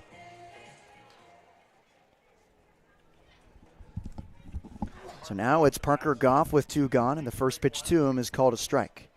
Goff today 0 for 2, a strikeout swinging, and a ground ball back to the pitcher. 1-0 lead for the Blues. Hanging on by a thread against these Conejo Oaks. As going upstairs on the fastball is Lozano. Goff goes after the chocolate mousse for strike 2. Eddie Tierney throwing pitches again, as there's 2 outs in the inning and an 0-2 count to Goff. Zach Tellerman awaits on deck. Fastball missed outside. 1 ball and 2 strikes. Goff hitless today, but has been much better in his last couple of games. The 14th at home against the Menlo Park Legends, he had a pair of doubles, and then in a game on Friday, the last time he caught, he had another base hit. Been one of the more consistent hitters in the Blues lineup this summer. Getting a start at catcher today. We'll see him in the DH spot as well. Was waiting for him to play first at some point. In the pregame ground ball practice, he'd play first quite frequently and looked really good out there. 1-2 off speed. That misses low. 2 balls and 2 strikes. Still possible we could see him over there, especially with Estabrook, who played yesterday. He had recorded a hit and a walk, so maybe another spark plug there offensively. And Nico Button, who came off a concussion and played yesterday. You could very well see him go over and play some first base. 2-2. Goff swings and just gets underneath this one. Hits it high into center field. Carril circles it and makes the grab flat-footed. The side is retired. 3 up, 3 down for the Blues. 1-0 San Luis Obispo heading into the final third of this game. For Ryan Giacomini, I'm Nate Mills on the SLO Blues Streaming Network.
New pitcher for the SLO Blues as Jackson Howell's day is done. And how about the afternoon for Jackson? 6 innings pitched, 5 hits, no runs, no walks, and 5 strikeouts. Just what the doctor ordered for the Blues this afternoon as they lead 1-0 over the current best team in the CCL. First pitch to Landon West, misses outside for ball 1. Working quickly on the sidewind delivery, that slider misses low. 2 balls and no strikes. Tierney this season making his 8th appearance in a Blues uniform, 23rd and a third innings pitch as this one's dribbled behind home plate for strike 1. 24 and a third innings pitch, 19 hits, 13 runs, only 9 of them earned, 12 walks to his 16 strikeouts. His 2 saves on the summer as well. A 333 run average and a 127 whip. The name of the game for Eddie, strikes. Has some troubles getting that sidewinder into the zone as he gets a disgusting sword on Landon West for strike 2. A very ugly swing. Ugh. And then he trips afterwards. That's the kind of swings that Tierney can generate as the 2-2 comes in, and he taps this one off the chest of Goff. We'll do it again at 2 balls and 2 strikes. That delivery is so wicked. He gets all that movement on the slider, on the fastball. It's honestly hard to pick up what pitch is what if you're a hitter. But sometimes, it gets out of the way and he'll hit a guy or he'll walk a few in a row as this one softly blooped in the right field and it falls for a base hit. Landon West leads off the 7th inning with a bloop single into right off Eddie Tierney. not the way Eddie would have wanted to start his appearance, but he'll take it. It's a very softly hit ball at 63 miles an hour. You mentioned strikes is the name of his game. By throwing strikes, he gets soft contact. He got some right there, and it just was able to find some outfield grass. Double play is in order, and we know that the ground balls that Tierney can generate. He looks for one here against Audet, who grounded to first last time he was up. Before then, he singled in the second inning and was stranded at third base. First pitch is a sidewind fastball for strike one. Audet from Woodland Hills, California, and a ping pong enthusiast. You ever ping the pong? Sometimes. Yeah. Not very good. Yeah, me neither. 0-1 misses inside, 1 ball and 1 strike. One would think I'd be better at pinging the pong as a collegiate baseball player, but I just never got around to it. My dad's big on it. He tried really hard to get me into it as this one's chopped on the right side. Tom with the backhand goes to second for 1. Tierney goes to first, and he'll not get there in time. He was off the bag. The throw was a little low. Tierney lost his hat. Reaching base safely is Audet on the fielder's choice. Very good hustle, though, from Tierney to sprint off the mound and try to beat out Audet to turn the double play. That's bars right there. Yeah. Put a little beat over that. Yeah. Someone sampled that. Jariah Lewis sampled that. Former Blue left San Luis Obispo on Friday after starting to heat up for the Blues offense.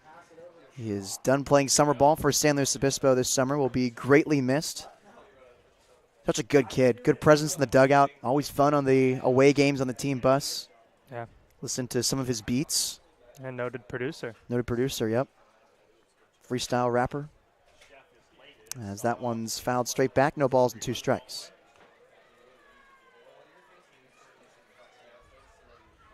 We heard Jariah rap on the way back from the Southern California series. We heard E.J. Royal rap as well. A little clunky, but we'll work on it. 0-2. Snapback throw to first is not in time. Tallman had to cover a lot of ground to get the tag down to Audet. But the catcher's in there in time, and it's a 1-2 count to Cooper Sheff. Sheff is 1 for 2. A single and a ground ball out to the shortstop. Short lead for Audet at first base as Tierney comes set. Now fires. This one blooped over the net behind home. We'll do it again at 1 ball and 2 strikes.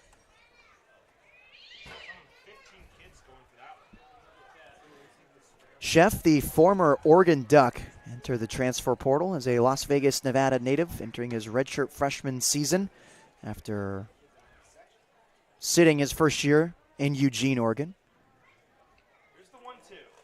1-2 misses outside. Parker Goff thought about going towards first again, but he holds up his fire. 2 balls and 2 strikes. Audet is getting a pretty sizable secondary over there. His first base coach just came and talked into his ear, maybe telling him, steal, go for it, maybe take a smaller secondary. 2-2. This one, another soft spinner into the Blues bullpen. Staying alive with 2 strikes is Cooper Sheff.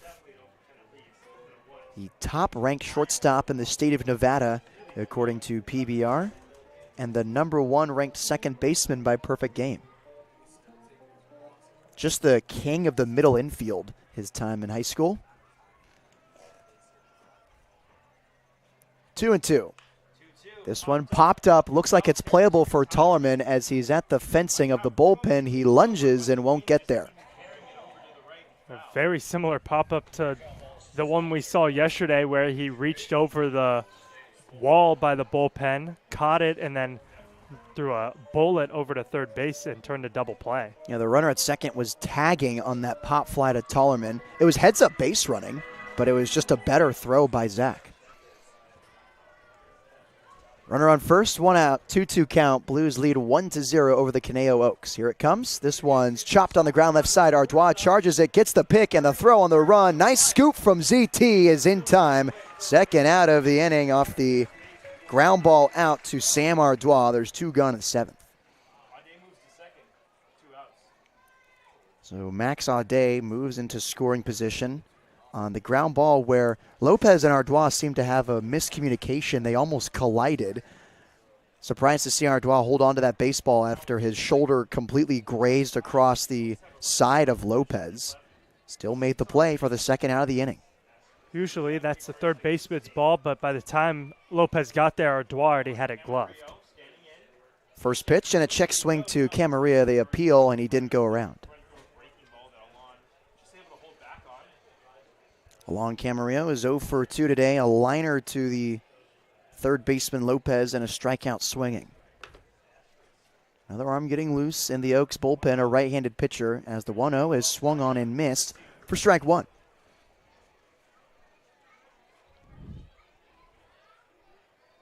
The Oaks lead the CCL in triples with 13. Most they have is a double back in the first. This one hit hard right back to Tierney, makes the snag. That's the third time Eddie Tierney has caught a comebacker like that, launched off the barrel of Alon Camarillo, and the side is retired. The Oaks get no runs on a hit, no errors, and 1 runner left on base. 1-0 Blues. It's time to stretch at Sinsheimer. For Ryan Giacomini, I'm Nate Mills on the SLO Blues Streaming Network.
The answer.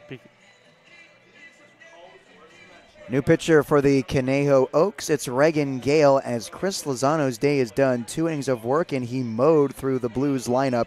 No hits, no runs, no walks, and 2 strikeouts. So the Southpaw's day is done, and he gives way to Gale as he will face Zach Tellerman, Gio Blanchette, and Sebastian Lopez.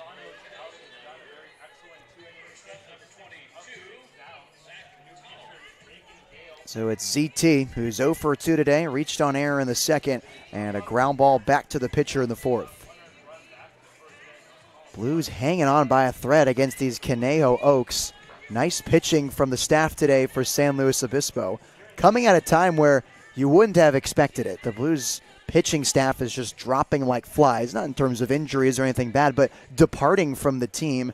Dean Traynor has been trying to recruit as many pitchers as possible. We saw Alec Naron make an appearance yesterday. He hadn't pitched since late May with the Blues. He made an appearance yesterday and did a pretty solid job.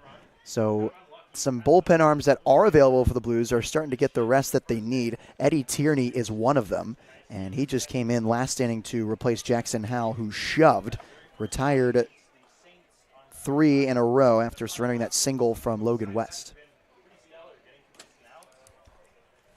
Here's the 1-0-1 to Zach Tallman from the new pitcher, and it's in the zone for a strike. Off-speed pitch on the outside corner. 1-2 to ZT.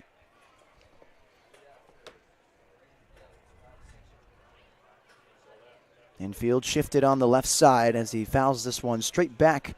Do it again at 1 ball and 2 strikes. Let's introduce you to Reagan Gale. He's a 6'1", 200-pound righty, originally from Cypress, Texas, and right now in the transfer portal. He has a 5. This one misses high and tight to Tallman. He has a 3-1 record with a 5.78 ERA, which is a little inflated. A 161 opponent batting average is a really good opponent batting average. That ERA, just 1 poor appearance to start the season. Tallman late on the fastball again. He sends it straight back, 2-2. Since giving up 4 earned runs in a third of an inning to the Saints, he has since thrown 9 innings and only given up 2 earned runs. 2-2. That one misses low. Nice lead from the first baseman. Fills it up at 3 balls and 2 strikes.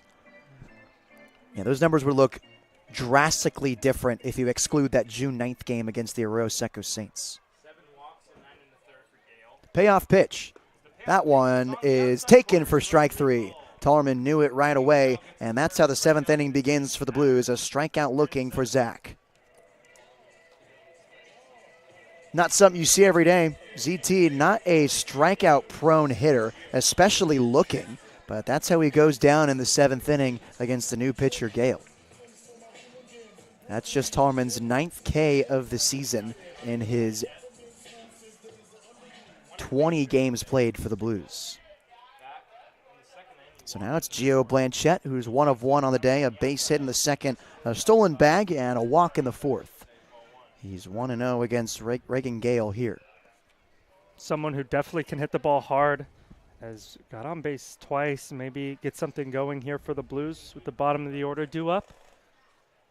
1-0 is hit off the hands slowly to Camarillo at short, who flings it across his body in time for the 2nd out of the inning. Camarillo looked like he was about to fall on his face, and a Robinson Cano-style launch across the diamond.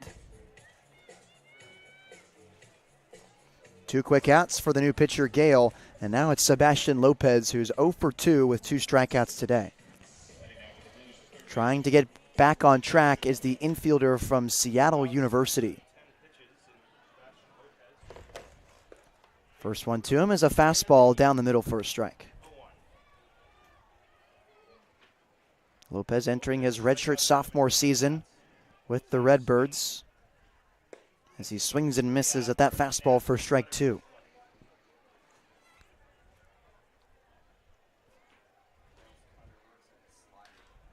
Fast moving at bat for Lopez as he gears up for the 0-2 offering from Gale. Here it comes. Swung on and tapped right back up the middle. Camarillo's got it. Here's another throw across his body. It's in time. The side is retired. 3 up, 3 down. Nice inning for Reagan Gale, and even better defensive showing for Camarillo at short. We head into the 8th. Blues lead by 1 over the Oaks. For Ryan Giacomini, I'm Nate Mills on the SLO Blues Streaming Network.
Lucas Danielwitz, Kai Caranto, and Austin Carrillo, the 1-2-3 batters for the Oaks, due up as Conejo is running out of time as they trail by 1 to the SLO Blues in the 8th inning. Eddie Tierney back out there for the 2nd inning of work.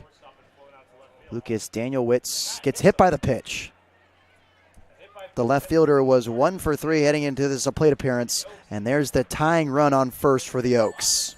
That's something you mentioned in the last inning. Tierney can hit a lot of batters. It's something we've seen him do a decent amount, and it's just that sidearm delivery.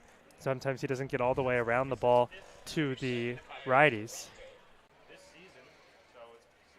So a hit by pitch to begin the 8th inning, and now the go-ahead run up to plate. It's Kai Caranto, who's 0 for 3 with 3 fly ball outs as that check to first almost goes into the Blues bullpen.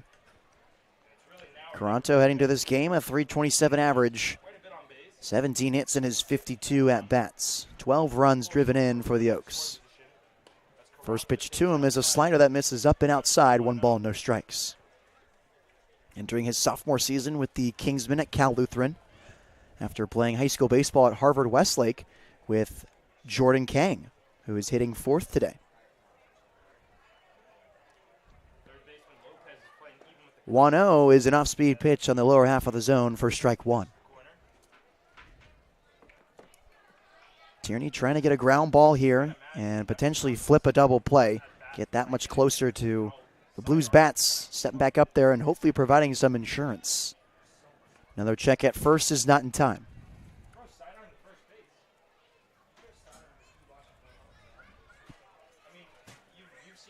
Outfield playing deep. Sebastian Lopez on the infield grass at 3rd. Middle infield at double play depth. 1-1. Nice slider dropping in the zone for strike 2. And if you're Eddie Tierney, what do you think you're throwing here, Ryan? I like the fastball inside, but he did just hit a batter. I think he might go to the slider, working off that one, maybe just throw it a little bit further outside. 1-2.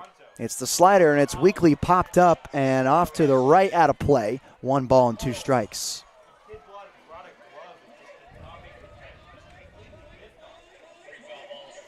Kai Caranto wearing an orange strap on his batting gloves.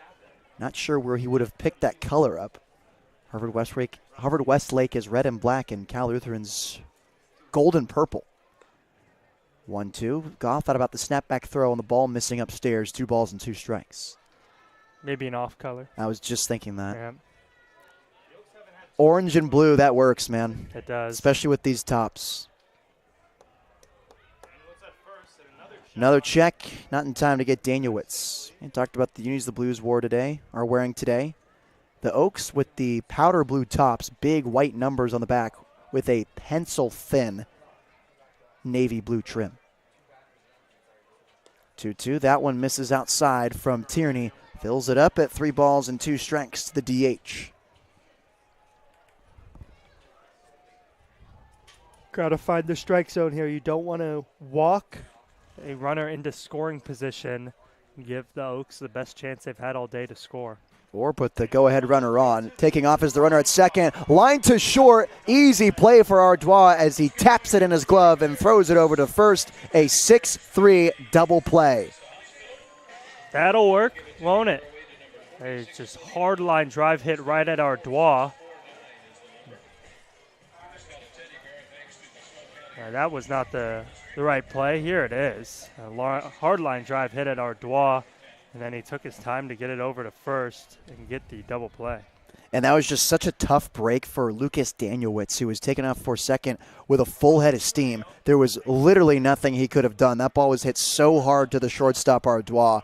I mean, he knew he had all the time in the world. He took a shuffle and he pounded the ball in his glove and just zip throw over to Tallman at first. 6-3 double play. 1-0 misses outside. Frog with a tennis racket inside the mid of Parker Goff for ball 2. It's Austin Carrillo, who's 1 for 3 today, collected his first base hit after 2 strikeouts in a row. The on-base machine in the 2-0 count. Swings and hits this one to second. Leaping is Constantine. He makes the grab. Nice defense for the Blues in the 8th inning. We'll head to the bottom half of this inning. 1-0 Blues. For Ryan Giacomini, I'm Nate Mills on the SLO Blues streaming network.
New pitcher for the Conejo Oaks, Reagan Gale's day is done. Just one inning of work, 3 outs in a row for Reagan Gale. He got 1 strikeout in that time. The Blues have been retired 10 batters in a row. They haven't recorded a base hit since the top half of the third, or the bottom half of the third, when Sam Artois led off with that single. This one's hit right back up the middle, chugging towards first is Constantine. The throw is in time.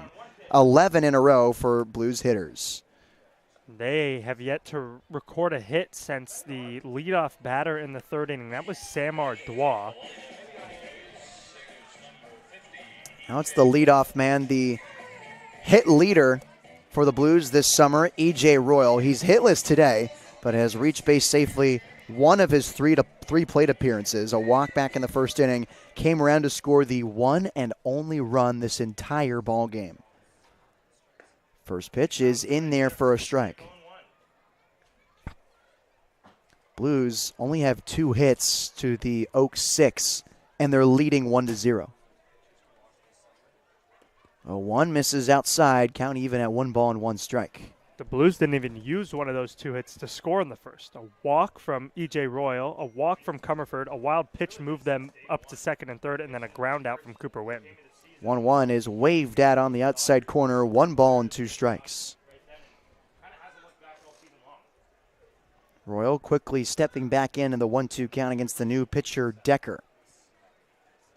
1-2 is swung on and missed, strike 3. Left on right, changeup, drop 3rd strike. The throw to first is in time. 2 quick outs for Charlie Decker. 12 batters in a row retired from the Blues. 17 recorded in a row without a hit. It's almost 2 full times through the lineup. They'll actually, last guy to receive a hit for the Blues in the 3rd inning was the man who's walking up to the plate right now. 1 for 3 day. That base hit sandwiched between 2 strikeouts. And if the Blues pitching is going to deal like they are today, I guess it doesn't really matter, as Artois sends this one straight back over the netting, no balls and 1 strike. Although I'm sure whoever comes out in the 9th, whether it be Eddie Tierney or somebody else, they would hope that Artois can get a 2-out rally going and give him an insurance run. 0-1 misses high, 1 ball and 1 strike. We did see Bradley Waite getting loose in the bullpen for San Luis Obispo. Nobody's throwing now, so you got to expect that it'll probably be the sidewinder from UNR. 1-1 to Ardois is hit into center field for a base hit. Multi-hit game for Sam Ardois. It's his second single of the day, and it comes with 2 outs in the 8th inning to break the consecutive out streak for these Blues hitters. Sam Ardois now 3 straight games where he's gotten on base multiple times. Today, 2 base hits. Yesterday, a base hit and a walk. And then Friday's game, he had 3 base hits and a walk. He got on base 4 times in that game against the Foresters. It's so good to see him with a free and easy swing, just collecting a single there in the 8th after a summer where he was in his head for a good part of it, thinking a lot up there in his at-bats. He's feeling loose now, and his talent is shining later on in this summer. He's at first with a large lead as Comerford pops this one on the right side, but it will be foul. No balls and 1 strike to the designated hitter batting third. 0 for 2 today, a strikeout, a double play, and a walk back in the first. He was stranded in scoring position there. Before this 3-game streak here from Ardois, his batting average dipped below 200 at 198. He has it all the way back up to 246. Check to first, not in time to get Sammy as he dives back safely. On top of that, a .420 on base percentage, which would actually be second in the lineup for the Blues today behind E.J. Royal. Another pick and a beam move from Charlie Decker. Not enough to get Ardois. No balls and 1 strike to Comerford still. Standing in the right-handed batter's box with his closed-off stance.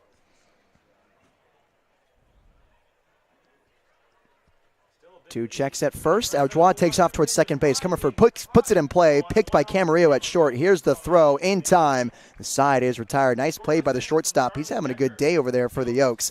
No runs on a hit, no errors, and a runner left on base for the Blues. We'll head into the top of the 9th inning. Last chance for Conejo as Eddie Tierney looks to shut the door on these Oaks. For Ryan Giacomini, I'm Nate Mills on the SLO Blues Streaming Network.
Top of the 9th inning at Sinsheimer Stadium as Eddie Tierney looks to put a bow on this 1-0 ball game. The Blues have the advantage over the Conejo Oaks, the first place Oaks in the CCL South, who are riding a 7-game win streak. Blues trying to grow theirs to 5 as they maintain sole possession of second place in the CCL North. In the 9th, it's Jordan Kang, Josiah Chavez, and Landon West. Eddie Tierney back out there as that fastball misses inside. 1 ball and 1 strike to Kang. Second baseman batting cleanup, who's 0 for 3 today. 2 strikeouts swinging and a fly ball to Cooper Witten left. From the windup, here's Eddie Tierney.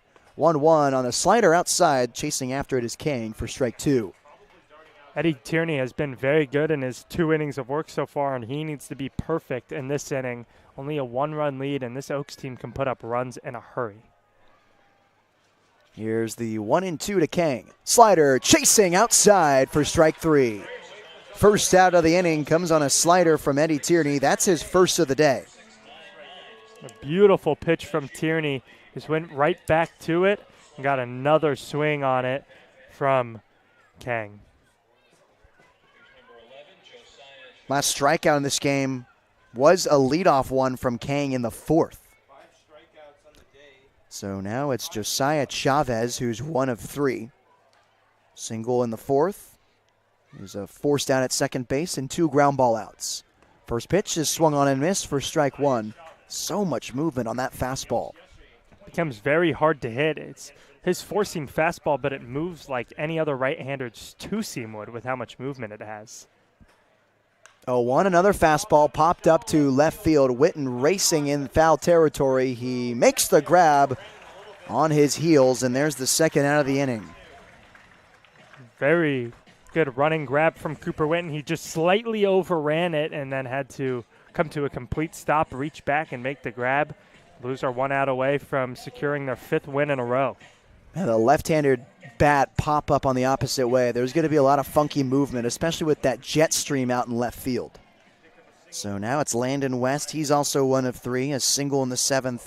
Pop out to the second baseman, Constantine, and reached on a fielder's choice as that one's in there for strike 1.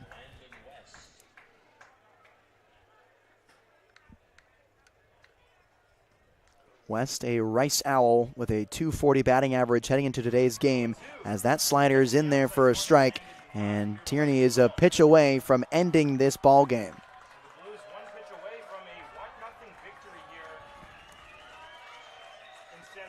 0-2. This one's blooped into right field, and it's going to drop in front of Blanchette for a base hit. 2-out single for Landon West. Identical base hit to what he had in the 7th. He's 2 for 4 on the day, and the tying run is on base.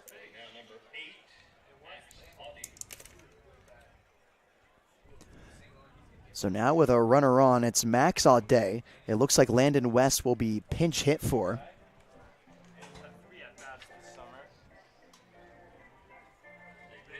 Pinch runner will be Daniel Orozco, listed as a pitcher. An undecided junior, originally from Fillmore, California. So Orozco at first base. Eddie Tierney from the stretch comes home. And that fastball misses low and outside for ball 1.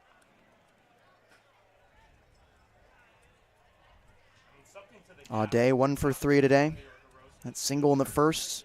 Ground ball out and a fielder's choice in the 7th after that. Fastball, that barely misses outside. 2 balls and no strikes.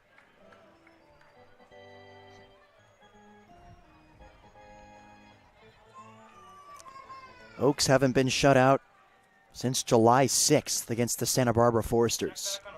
Pick over to first is not in time.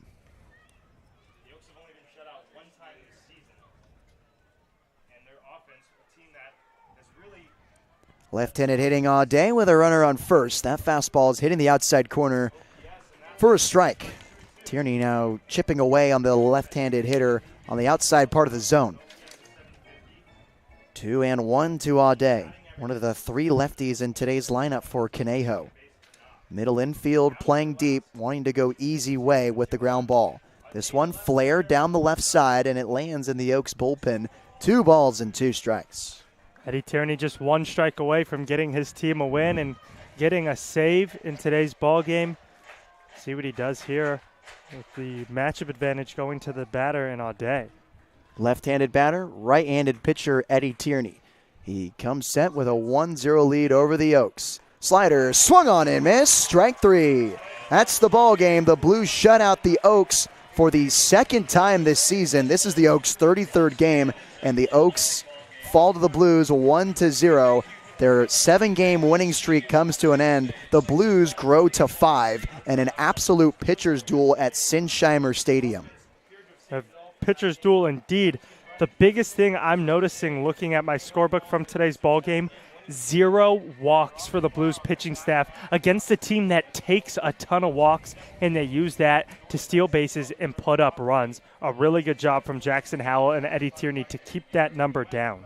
Well, there's your answer, folks. What was the key into a victory of this game? Well, this is the team that gets on base more than any other team in the CCL, and you give them no walks and 7 hits. I mean, that's just, there you go, 0 runs. I mean, it just kind of works out that way. It's just kind of common sense. A nice job from the Blues pitching staff. Once again, in back-to-back games, they only used 2 pitchers, Jackson Howell and Eddie Tierney. Howell was outstanding. That's today's player of the game. 6 innings pitched, 5 hits, no runs, no walks, and 5 strikeouts. Indeed, the player of the game. He threw really well, and it was the change in velocity that worked for him today. He got a few strikeouts in there, more than we're used to seeing, but he was able to change the velocity in the fastball, about 86 to 82, and then also throw that 78-mile-an-hour changeup along with the mid-70s slider that really just threw hitters off and had them in between timing the entire time he was out there. Additionally, it's really nice to see Sam Ardois finally take form.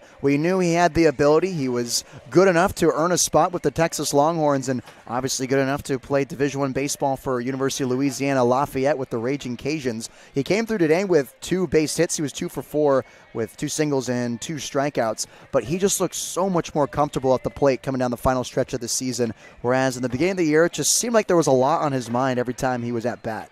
Definitely looks a lot better up there, and it's something that the Blues need with players leaving on a daily basis, it feels like. Ardois is going to have to become an everyday guy, and we mentioned his average. It's up 50 points in the past couple of games. Keep getting that up, keep getting on base, and I guarantee he'll keep being in that 2 spot for Dean Traynor every single day. Another aspect about the Blues that has allowed them to go on this 5-game winning streak has been the lack of errors. Their defense has improved dramatically. The middle of the season, it just seemed like they would average 2.5 errors a game. They're getting that number down. There was only 1 today, and that 1 error obviously did not come around to score. And not only are they making spectacular plays on defense, I'm thinking about Lopez and Ardois and really everyone in the infield today. They're making the plays that you're supposed to make, and that's what the Blues were missing. I think you can accredit that to the extra infield work that Dean Traynor has required everyone takes before batting practice. They're getting here extra early, taking their ground balls, and it's showing on the field, and it's also showing in the record for San Luis Obispo as well. It is indeed. The defense has been completely dialed in. And overall, a very good game for the Blues. On the defensive side, you obviously would have loved to see the bats get a little bit hotter, but a win is a win, and they'll look to continue that streak on Tuesday here back at Sinsheimer. So the Blues have sole possession of second place in the CCL North. As of now, they are hosting the wild card game against the Sonoma Stompers.